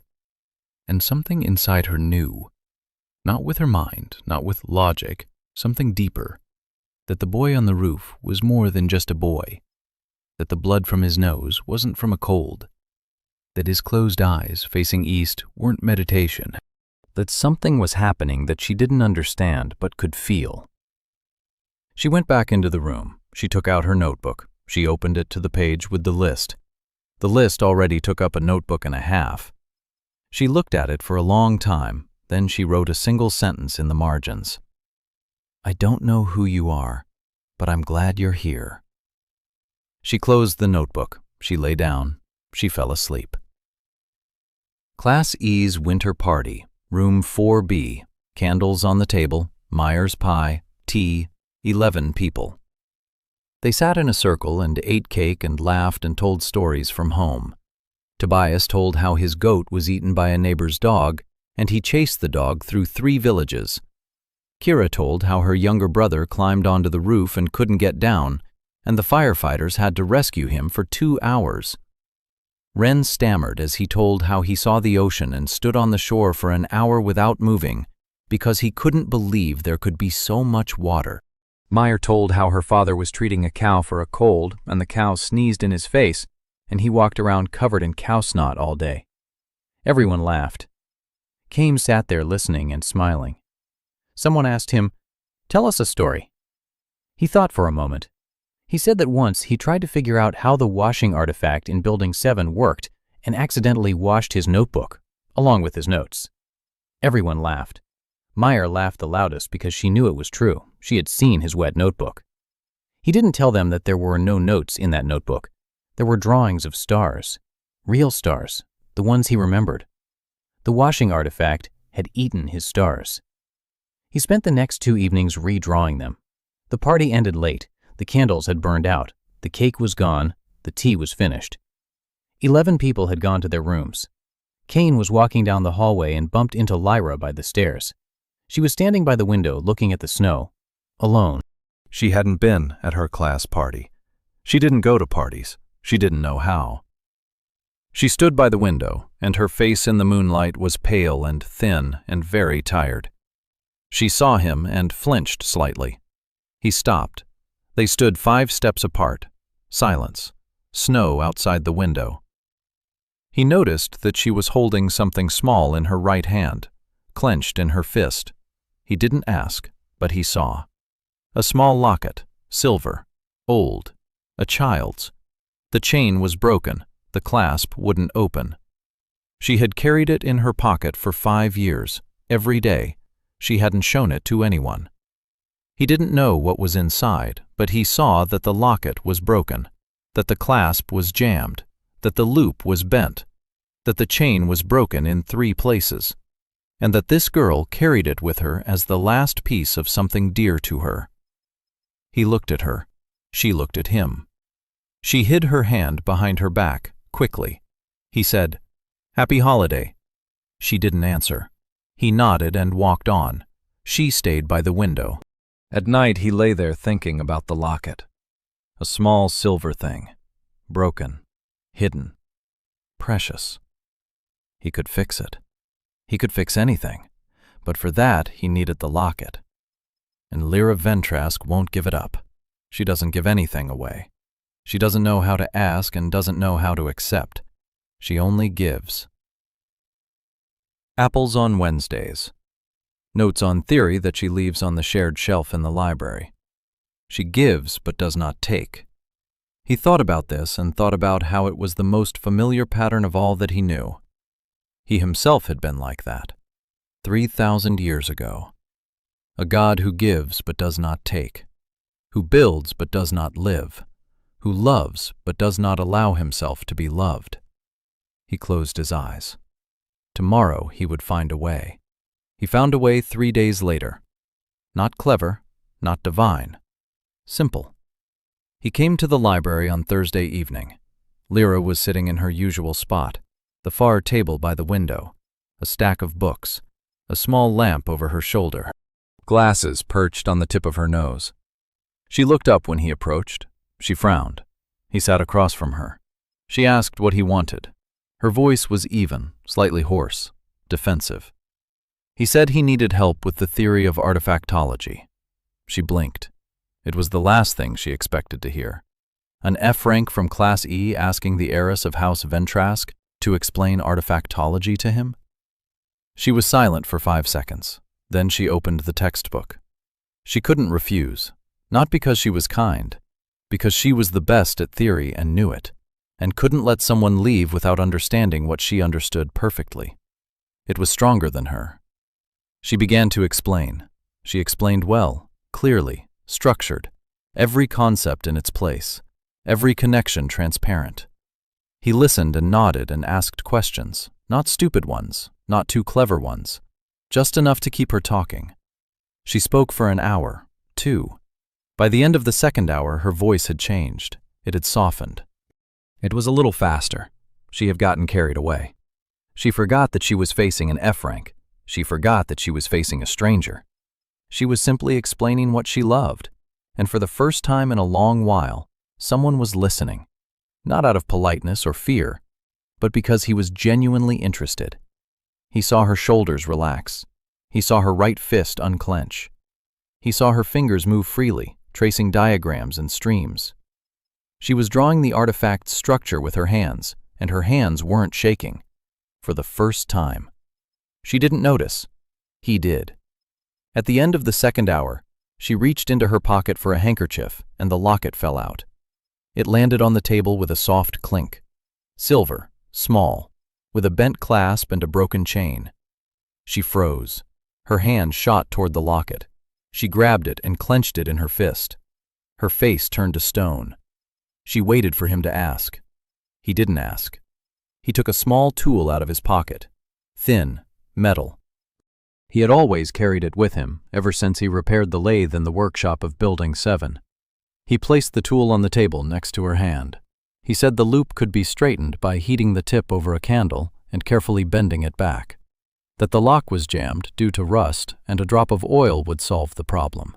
That the chain could be soldered in the workshop of Block 7. He said this as one might talk about the weather, calmly, without pressure, without questions.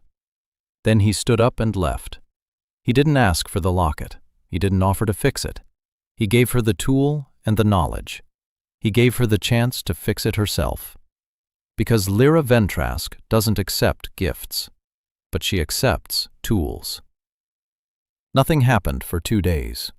On the 3rd day, he came into classroom E in the morning, and the medallion was lying on his desk, open, lying with the lid facing up, a note beside it. One word. Fix it. Not please, not if you can, just fix it. It was more than a request. It was trust. The first in 5 years. He picked up the locket, opened it. Inside was a tiny miniature, a woman's face, red hair, green eyes. She looked like Lyra, but older, softer. No tension in her cheekbones, no clenched fist. Her mother. He knew it right away. Lyra had lost her mother a long time ago when she was 12 or 13. The locket was the last thing she had, the only thing. He held it in his palms and felt it. The metal remembered, the warmth of little fingers that had clutched it every day for 5 years, the tears that had dripped onto the clasp at night, the pocket where it had been hidden every morning. He took the locket to the workshop. He worked for 3 hours. He straightened the clasp. He oiled the lock. He soldered the chain link by link. He polished the silver. He didn't use the true name. Only his hands, only his knowledge, only his patience. When he was done, the locket lay in his palm like new. No, better than new. Just like the day it was placed around the red-haired girl's neck. He arrived in the classroom before dawn. He placed the locket on Lyra's desk, not on his own, on hers. She was in another classroom, but he knew she would come here. She came every Wednesday morning, with an apple. He placed the locket and left. No note, no explanation. He just put it there. He found out what happened next from Meyer. Meyer came to the classroom early and found Lyra there. She was standing by Kane's desk, holding the locket in both hands, open. The chain was intact, the clasp worked, the silver shone. The miniature inside was like new. Lyra stood there looking at her mother's face for the first time in 2 years, because 2 years ago the clasp had jammed and she couldn't open the locket. For 2 years she had carried it in her pocket without being able to see the face. Meyer said Lyra stood there like that for a minute. Then she placed an apple on Kane's desk, a green one, as always, and she left. Quickly. Meyer said she heard her footsteps in the hallway, and then silence, and then a quiet sound from around the corner, as if someone were crying with a fist pressed to their mouth. Meyer didn't go after her. Some things don't require witnesses. Kane listened and nodded. He picked up the apple from the desk, took a bite. Sour, hard, as always. Meyer looked at him. She said she had no more questions. He looked up. She said it didn't matter who he was, that she could see what he was doing. She could see the locks and the candles and the fountains and the handles and the dallons. She sees that he's fixing the world one thing at a time. She said that was enough for her. He looked at her, and the tightness in his throat returned, the same tightness he'd felt when he ate Martha's first loaf of bread. He said thank you. She smiled and poured him some tea. The 5th month, midwinter. Thea Escheron stood at the door of room 4B, hesitating to enter. She had been standing there for 10 minutes already. She wasn't from Class E, she was from Class A. Heiress of House Escheron. Silver hair, a quiet voice, prophetic dreams. She had come because she could no longer stay away. Ever since that day in the library when she saw his face and, for a second, saw another face superimposed over his, she couldn't think of anything else. She was looking for him, carefully, quietly. She asked Lyra about him. Lyra pressed her lips together and said nothing. She asked others. No one knew anything except that he was an F-rank quotient from the borderlands. She saw him in the courtyard by the fountain. She saw him on the playground with Zion in the mornings. She saw him in the cafeteria with Class E. Every time she saw him, something inside her turned like a key in a lock. Almost. Not quite. Not quite the click, but almost. She walked in. The auditorium was empty. Only Kane was sitting at a table, drawing in a notebook. He looked up. He saw her, and something in his face changed. For a second. Then it went back to normal. She saw that second. She remembered it. She said she wanted to talk. He nodded. She sat down across from him. She said she had been having dreams since she was 6, every night. The same face, the same voice, the same hands. She wakes up and cries and doesn't know why. She said that when she saw him in the library, she saw that face for a second, over his face, like 2 images superimposed on top of each other. She said she didn't know what it meant. She said she was afraid. She spoke quietly, in a broken voice. Her hands clutched the hem of her skirt. She didn't look him in the eye. She looked at the table. He listened. He knew what she was dreaming. He knew whose face she was seeing. His, not Kane's. Aelion's. The face of the god her ancestor had tried to save and was killed for it. The blood remembered. For 3,000 years the blood had carried this memory from mother to daughter. Guilt, grief, unfinished business. She didn't feel someone else's pain as her own, and didn't know where it came from. He looked at her. Silver hair, pale skin, slender arms. She looked like him, like who he used to be. Blood doesn't lie. He could tell her the truth, all of it, right now. Who he was, who she was, what face she was dreaming of, why she was crying.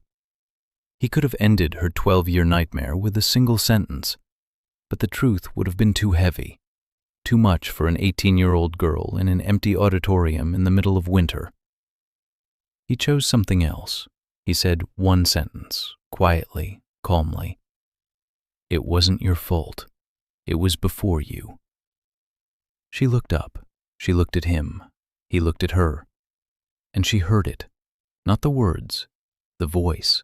That very one, the one you turn toward, the voice that sounds as if someone very important from your childhood is calling you. She had heard that voice every night for 6 years, and now she heard it in real life. She didn't understand, not completely, but something inside her clicked. The key turned, all the way. The lock opened.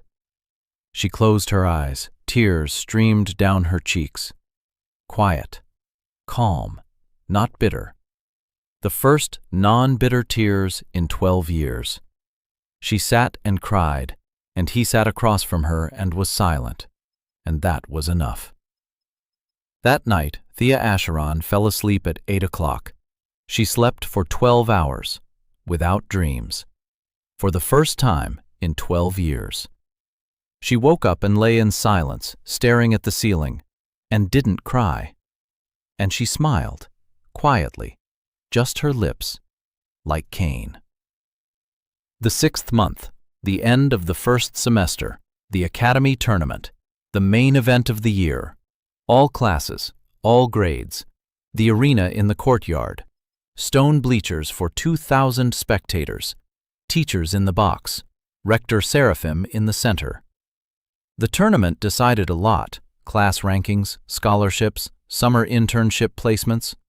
For Class E, the tournament meant one thing, a last chance to prove they deserved a second semester. The rules were simple. Each class fields fighters, one-on-one battles. Defeat occurs when a fighter steps outside the arena, surrenders, or is unable to continue. Class E could field 3. Meyer refused. She's a healer, not a fighter. Tobias volunteered first. Kira second. Third. There was no third. Ren wanted to, but his glyph, even with the seal bypass via spirals, was too weak for combat. The rest didn't risk it. Kane said he would go third. Class E looked at him. F rank. At the Academy tournament, against the heirs of the great houses with A and S ranks. Tobias opened his mouth to object, then he closed it. He remembered the forest, the creature that crumbled to ashes, the boy who fell with blood streaming from his nose. He nodded. They all nodded. The first day of the tournament, Tobias lost in the second round, with dignity. He held out for 4 minutes against a C rank from Class C. His shield was broken, and he was knocked out of the arena by the blow. He returned to Class E with a split lip and a smile. Kira lost in the first round.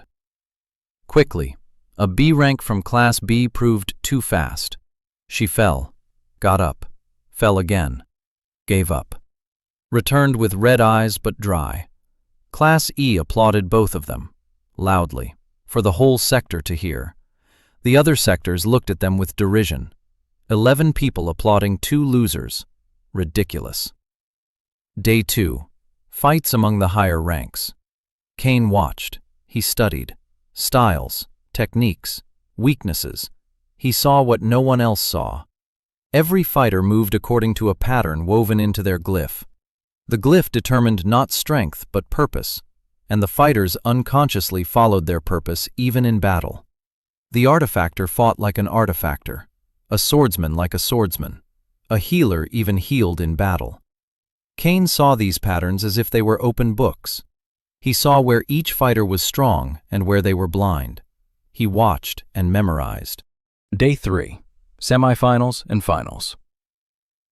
Kane had made it through the first 2 rounds. His opponents were C rank. He didn't use true names. He didn't use memory. He used only what he had learned during months of training with Zion and what he had seen during 2 days of observation. He read his opponents' patterns.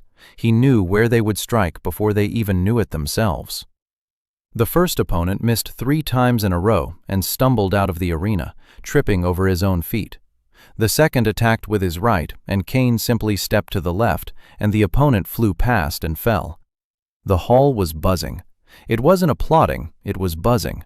An F rank had made it through 2 rounds. It was impossible, it was absurd, but it had happened. Rector Seraphim sat in the box and watched. His face was calm, but he was watching. Intently, without looking away. He had stopped smiling. The semifinals. Kane's opponent, Darian Corvus, House Corvus, rank A. Tall, strong, arrogant. He stepped into the arena and looked down at Kane. He said it was an insult. That F rank in the tournament arena was a circus. Kane said nothing. He took the stance Zion had taught him. Simple, basic. Darian attacked. Fast, powerful. Mana blazed around his blade with blue fire. Kane dodged, a step to the right. Darian spun around, struck again. Kane retreated, another step, another. Darian pressed forward. Kane retreated. It looked like a beating, like a hunt. An F rank is running from A rank. The arena began to boo. But Kane wasn't running, he was leading. Every step back was precise. Every dodge put Darian in a slightly worse position. Darian didn't notice. He attacked and got angry and attacked some more. By the 5th minute, Darian realized that he was standing in the corner of the arena, with his back to the edge. He didn't know how he'd ended up there. Kane stood before him, calm, not out of breath. Darian growled and lunged forward with all his might. Kane stepped aside. 1 step. Darian flew past, over the edge of the arena. He fell onto the sand outside the circle. Silence. Then a rumble. Then screams. An F rank had defeated an A rank in the semifinals of the Academy tournament. Darian lay on the sand, unable to comprehend what had happened.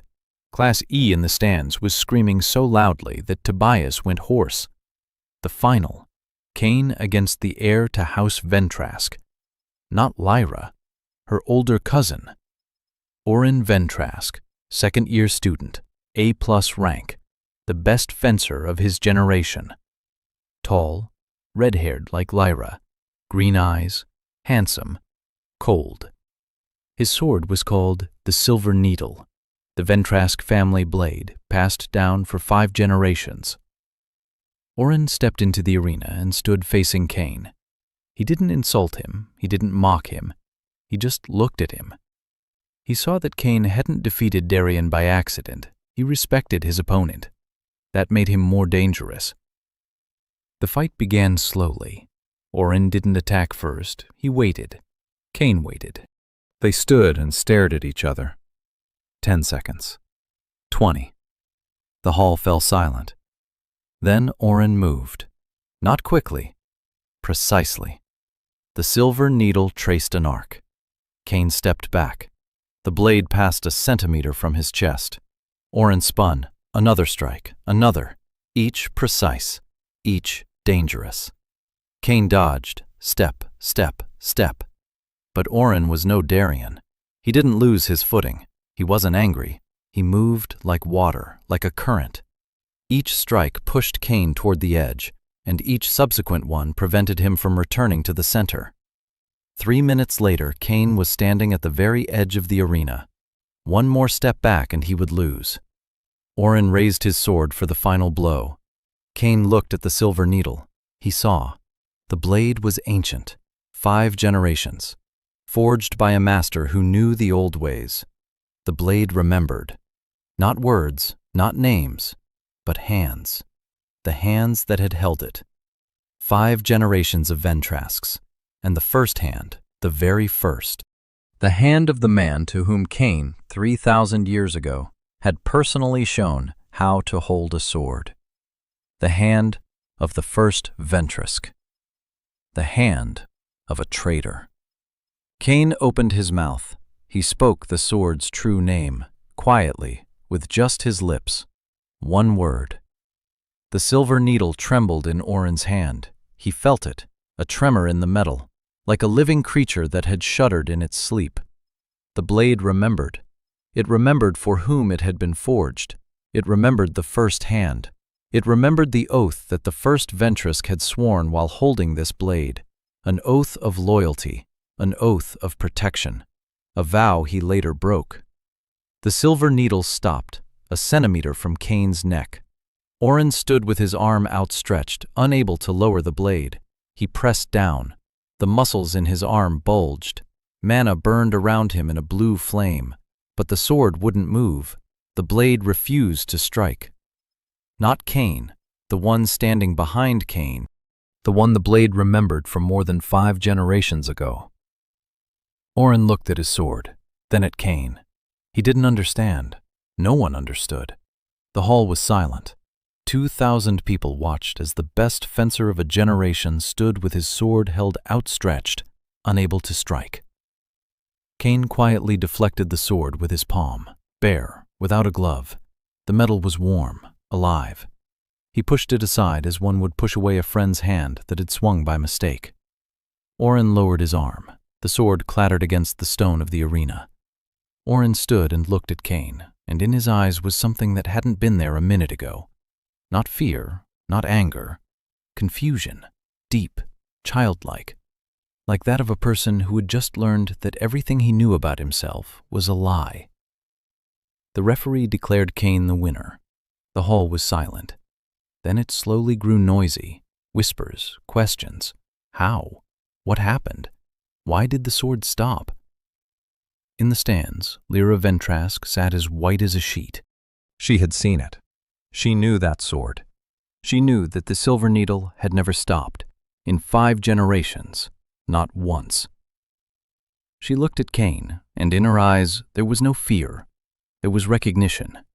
Not complete, but the beginning. On the faculty platform, Rector Seraphim slowly stood up. His face was calm. His hands lay at his sides. He looked at Cain in the center of the arena. And for the first time this year, he didn't brush the strangeness aside. He recognized it. Not the boy, not the face. He recognized the gesture. Only those who know the blade would not dare disobey Periot that way. Only those for whom every sword in the world remembers its maker Periot that way. Seraphim stood and watched, and within him an ancient oath flowing in his blood for 3,000 years trembled. like a taut string, like a warning bell. He understood, not everything, but enough. He slowly raised his right hand. Glyphs flashed across the hall, across the stands, in the shadows behind the columns. Dim, ancient. The signs of the guardians of the covenant. 12. 2. They had been waiting for this signal their whole lives. Cain stood in the center of the arena. He saw the glyphs. He saw them flare up one after another. He knew what it meant. The hunt had begun. He raised his head. He looked at Seraphim. Across the entire hall, across thousands of heads, straight into his eyes. And he spoke, calmly, quietly, but everyone heard. Seraphim, lower your hand. I am not angry. The voice swept through the arena like a wave. That very voice, the one they turned toward. The voice that 3,000 years ago called each of the 12 by name. That gave blessings and comforted and taught and loved. Seraphim shuddered all over. His hand froze in the air. He stood and listened to the echo of the voice his great-grandfather had last heard 3,000 years ago. And the blood inside him, that very blood that carried the oath to kill God upon his return, suddenly said something else. It spoke softly, in an old voice, the voice of an ancestor. He has returned. He is not angry. Lower your hand. Seraphim slowly lowered his hand. The guardian's glyphs faded, one by one, like candles blown out by the wind.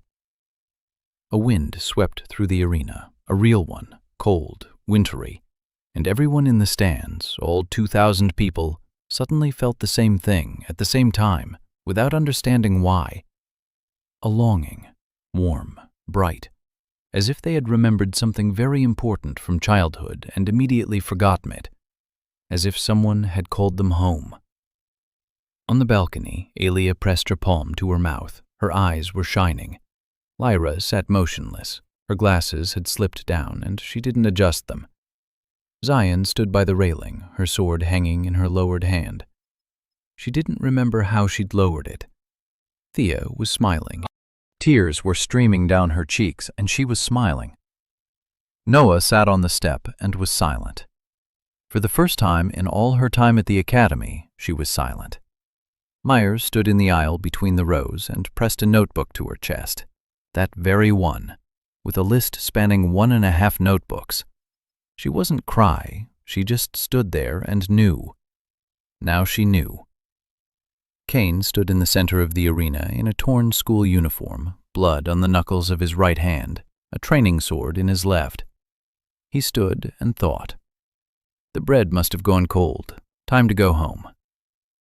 Snow was falling, the first snow of winter.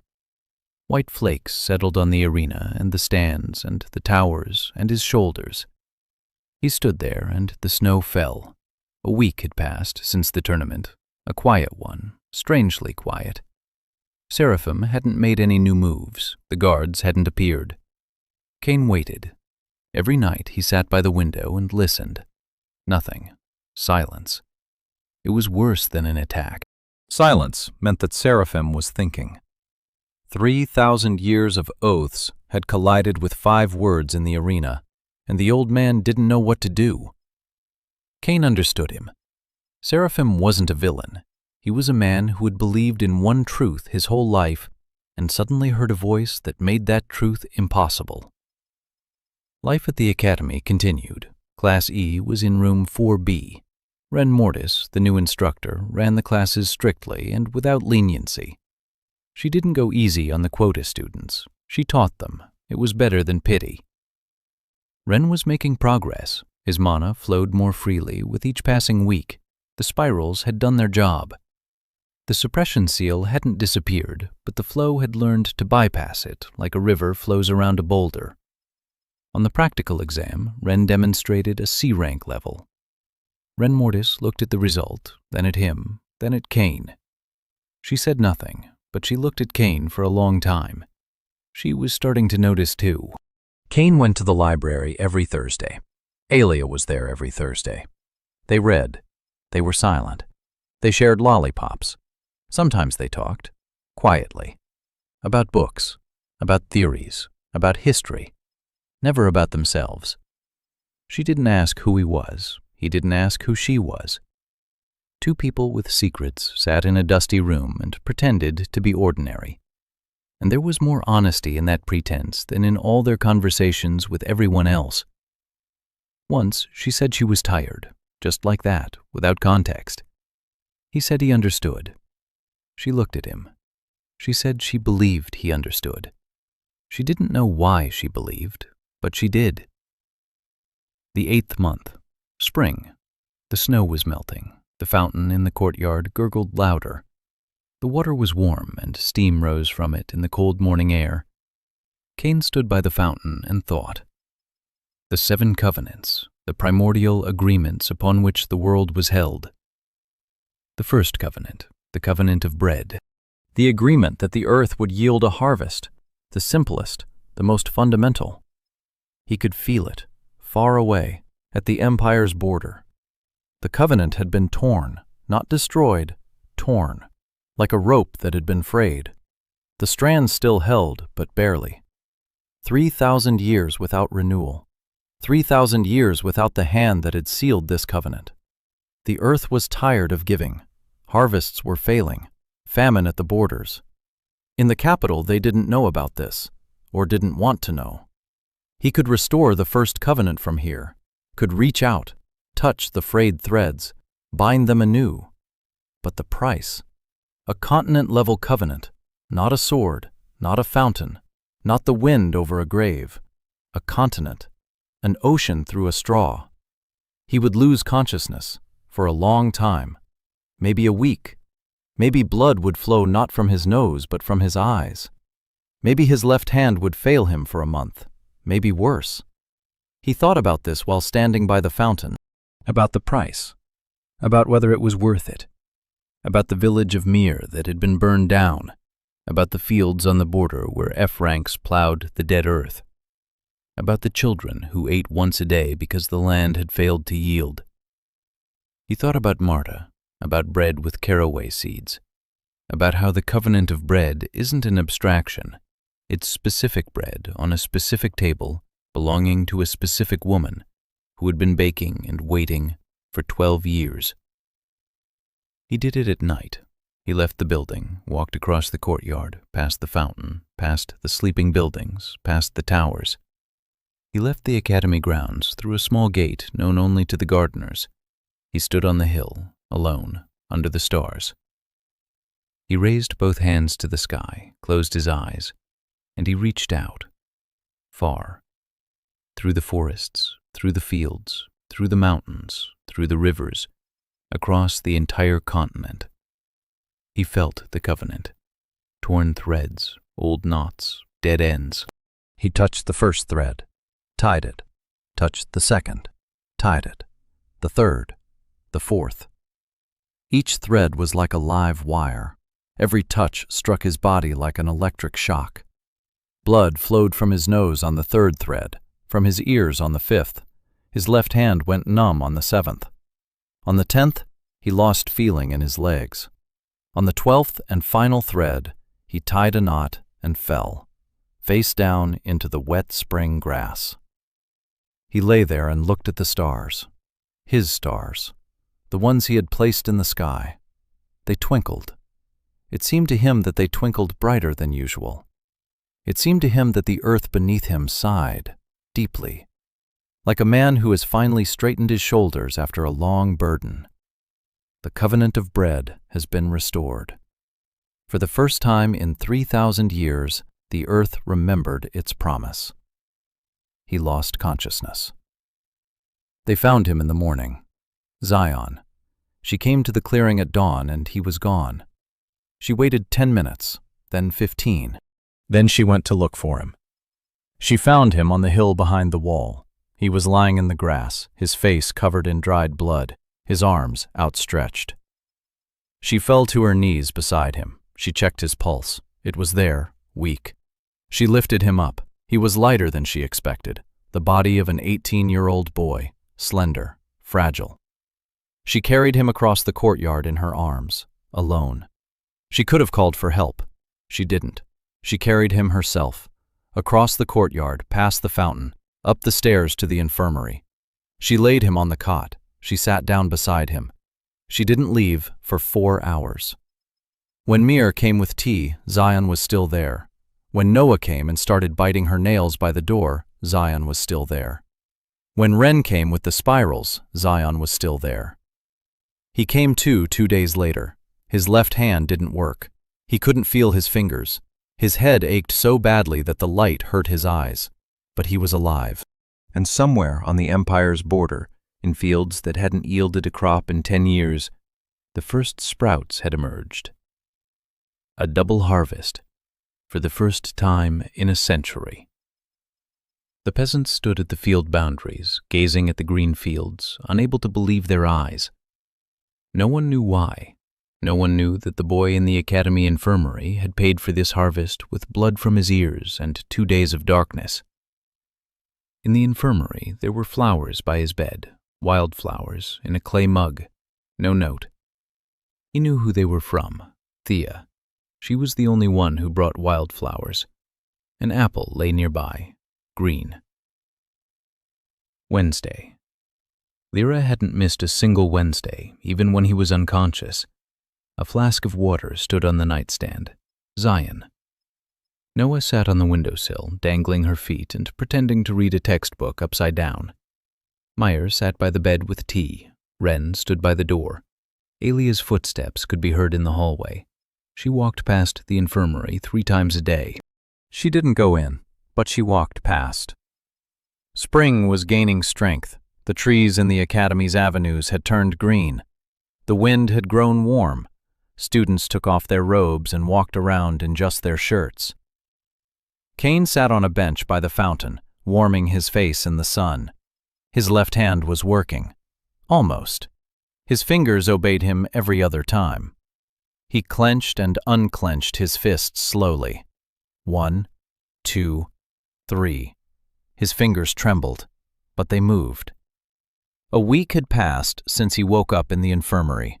His body was recovering. Slowly. Mortally slowly. He was getting used to it, to the slowness, to the fragility, to the fact that every effort had a cost, and that cost didn't reset by morning. Seraphim came to him on his own, without the guardians, without glyphs, without weapons. The old man emerged from around the corner of the building and sat down next to him on the bench. They sat in silence for a minute. The fountain gurgled. The sun warmed them. Seraphim spoke first. He said he hadn't slept for 7 nights. He said his blood told him one thing and his mind another.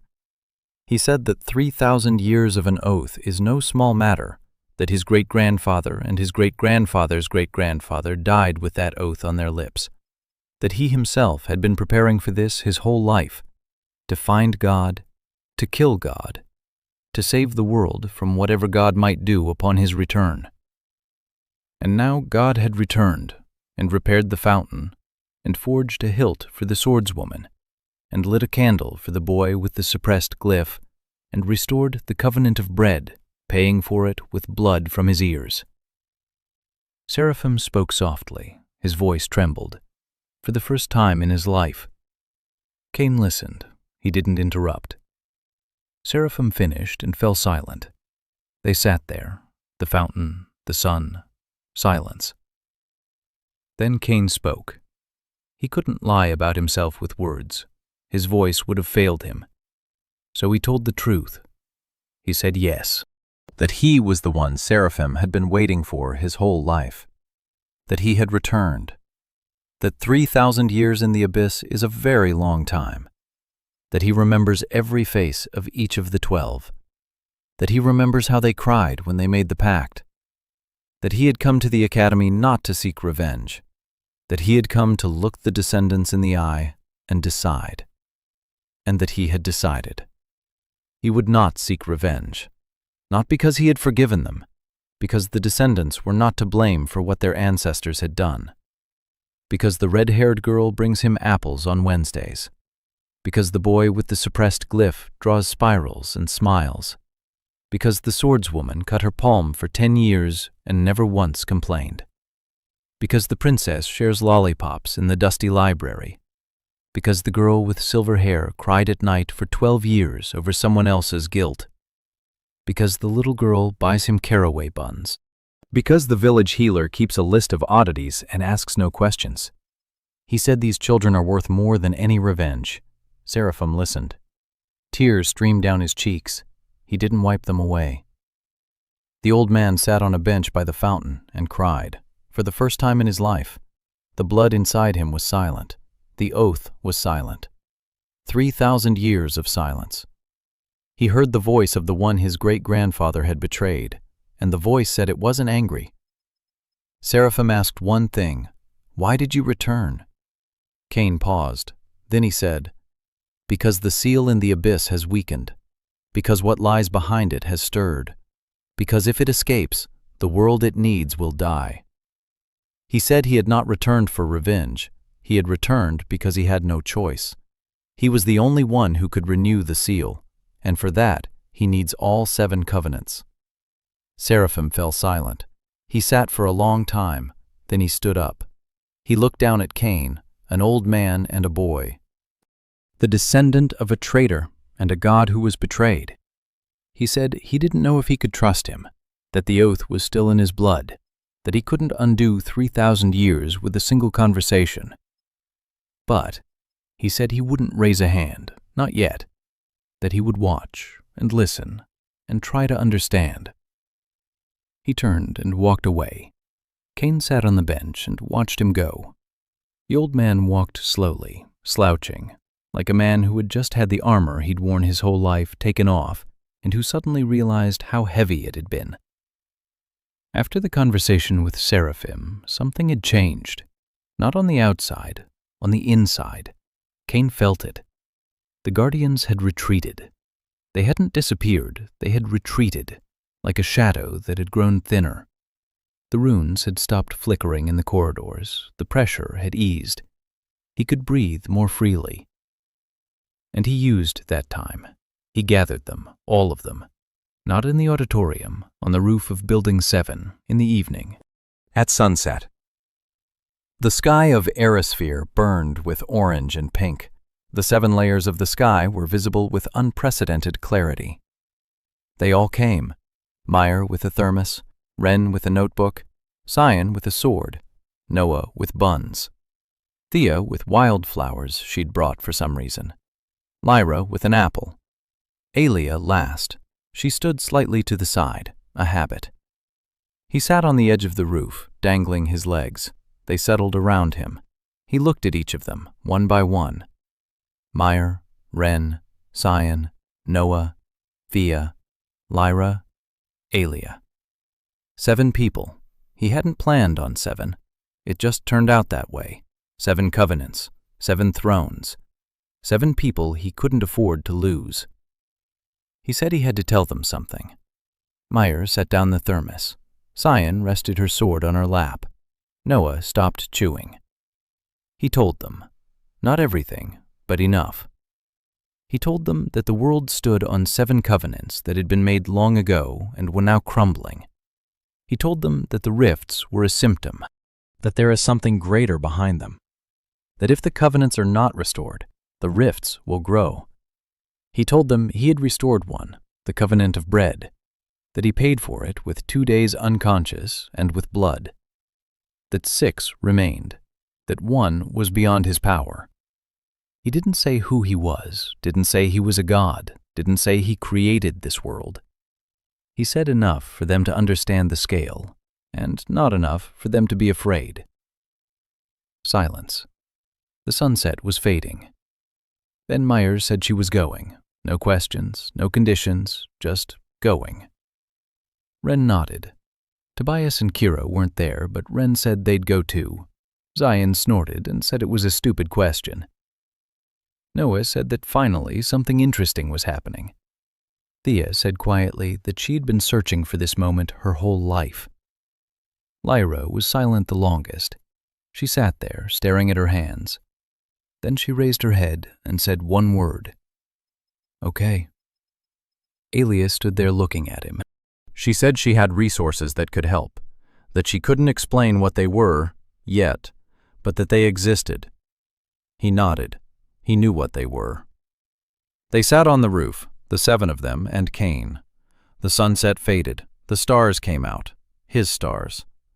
Noah took out some buns and handed them out to everyone. Meyer poured tea. Lyra ate an apple. Zion sharpened her sword.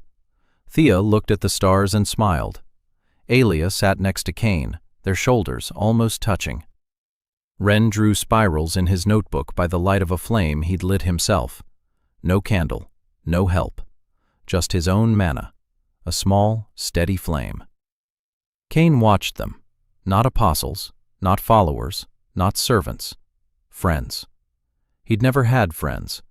Gods aren't allowed to have friends. But he's no longer a god. He's Cain Ashford, the boy who loves caraway bread. And he has friends.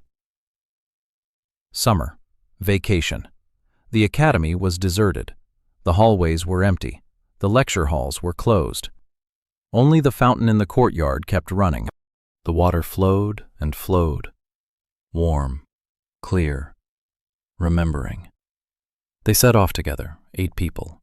Cain, Meyer, Ren, Zion, Noah, Thea, Lyra, Alia. 2 months, 6 covenants, 6 points on the map of the continent. Cain knew where to find each one. He remembered. He remembered everything. The first stop was Meyer's village, that very one, burned during the rift's breach. Meyer didn't know he'd brought them there on purpose. She thought it was just on the way. They entered the village at dawn. Meyer stopped. She stood and looked. The houses were destroyed. The roofs had collapsed. The walls were blackened.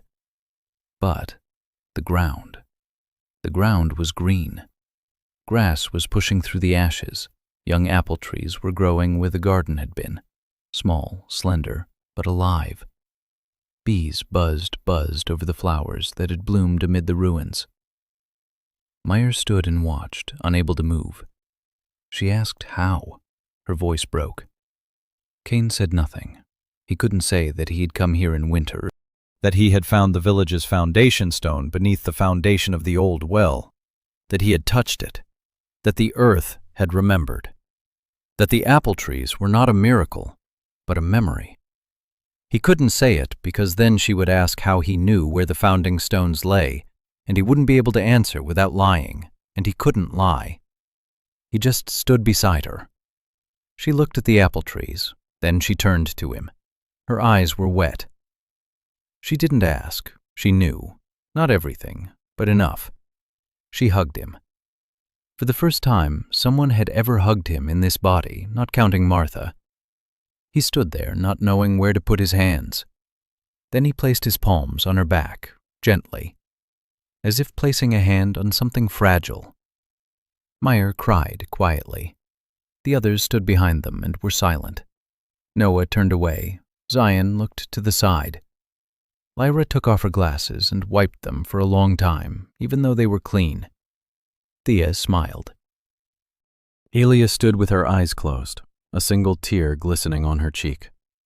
Ren drew a spiral on his palm and pretended not to see. The second covenant was found on the coast, the covenant of water, a pact that the sea would provide sustenance. Cain tied the torn threads while standing waist-deep in the waves, blood from his nose. His left hand went numb for 3 days. Zion carried him to shore. Again. The third covenant in the mountains, the covenant of stone, a pact that the earth will hold. Cain worked for 6 hours. Lyra helped.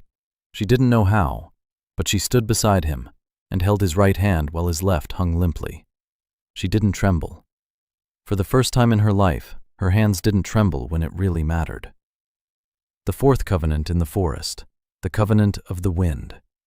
Cain asked the wind, and the wind answered. The fifth in the old temple at the crossroads, the covenant of fire.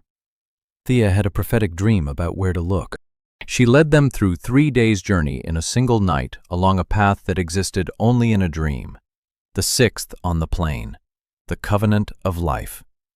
Meyer brewed potions that kept him on his feet. Noah poured her mana into his body when his own ran out. Alia used her royal glyph to open doors that had not opened for 3,000 years. She stopped hiding who she was, before them, in front of him. She removed the illusion from her wrist and revealed the royal mark. No one was surprised. Meyer said she'd known since the 3rd week. Lyra said she'd known since the 2nd.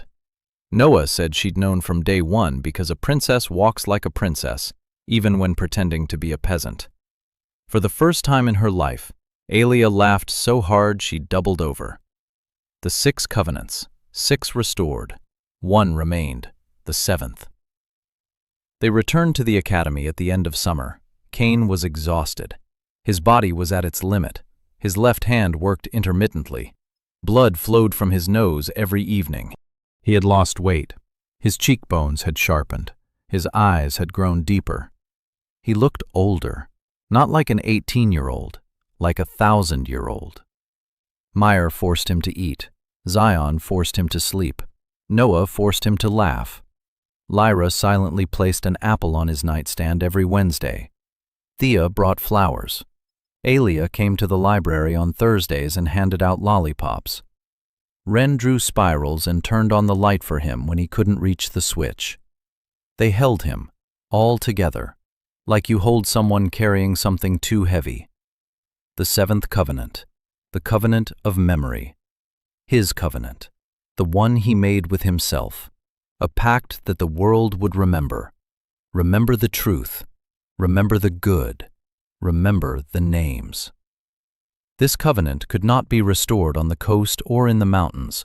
This covenant had to be restored here, at the academy, in the very place where 3,000 years ago the 12 apostles had made a false pact, in the very place where he had been betrayed.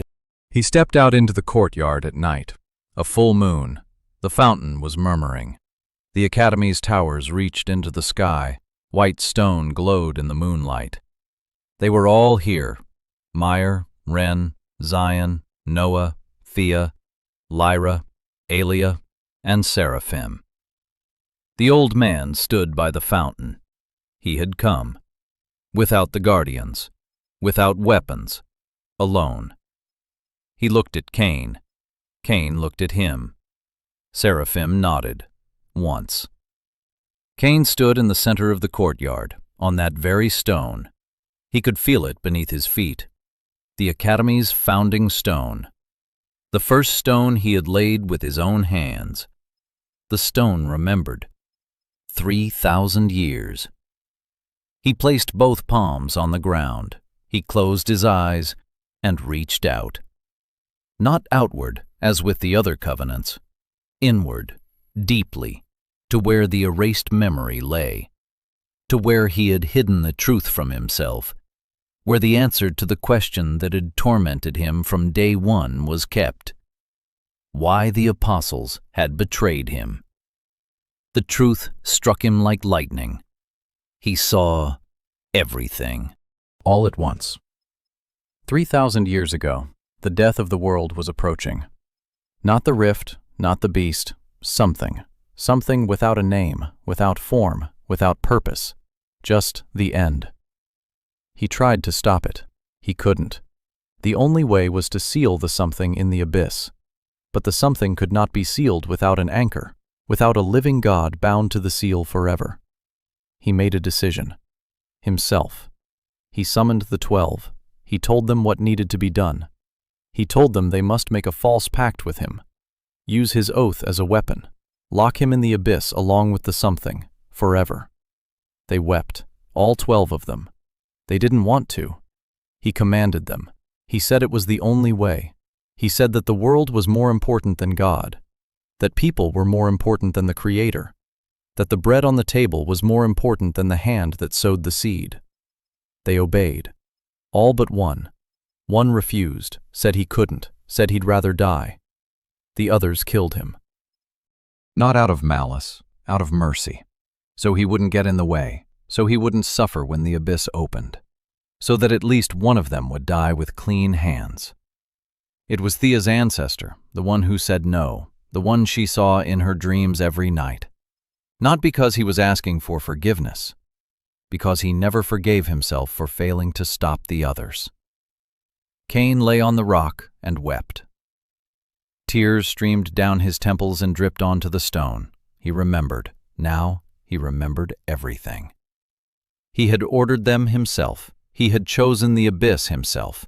He had erased his own memory so he wouldn't go mad after 3,000 years in the dark. They weren't traitors. They had been loyal to the end. So loyal that they carried out an order that broke their hearts. He lay there and cried, and the rock beneath him was warm, warm like bread, like Martha's hands, like the first morning when he woke up in this body. He stood up, slowly, with difficulty. His left hand wouldn't work. His right hand trembled. Blood flowed from his nose, from his ears, from the corners of his eyes. He stood in the center of the courtyard, and a white light flickered around him. The 3 spirals on his wrist burned so brightly that it hurt to look at them. He raised his right hand. He spoke the true name of the academy, all of it, in its entirety. Every stone, every wall, every tower, every corridor. The name he had given this place when he laid the foundation, the Temple of Learning. Not a fortress, not a prison, not a citadel of the nobility. A temple, for everyone, for each and every one. The academy shuddered, the walls hummed, the stone rang out, and the light. Light ran up the walls from bottom to top, warm, white, alive. The cracks in the walls closed. The darkened stone turned white. The ancient glyphs on the walls flared and rearranged themselves. Where it had said, "Obey," it now said, "Welcome." The towers lit up, all 3 of them, right up to the spires. The light rose higher and higher, and it seemed as though it would touch the sky. The fountain roared. Water shot up in a column 3 meters high, clear, sparkling. The courtyard was flooded with light. Seraphim stood and watched, his mouth agape.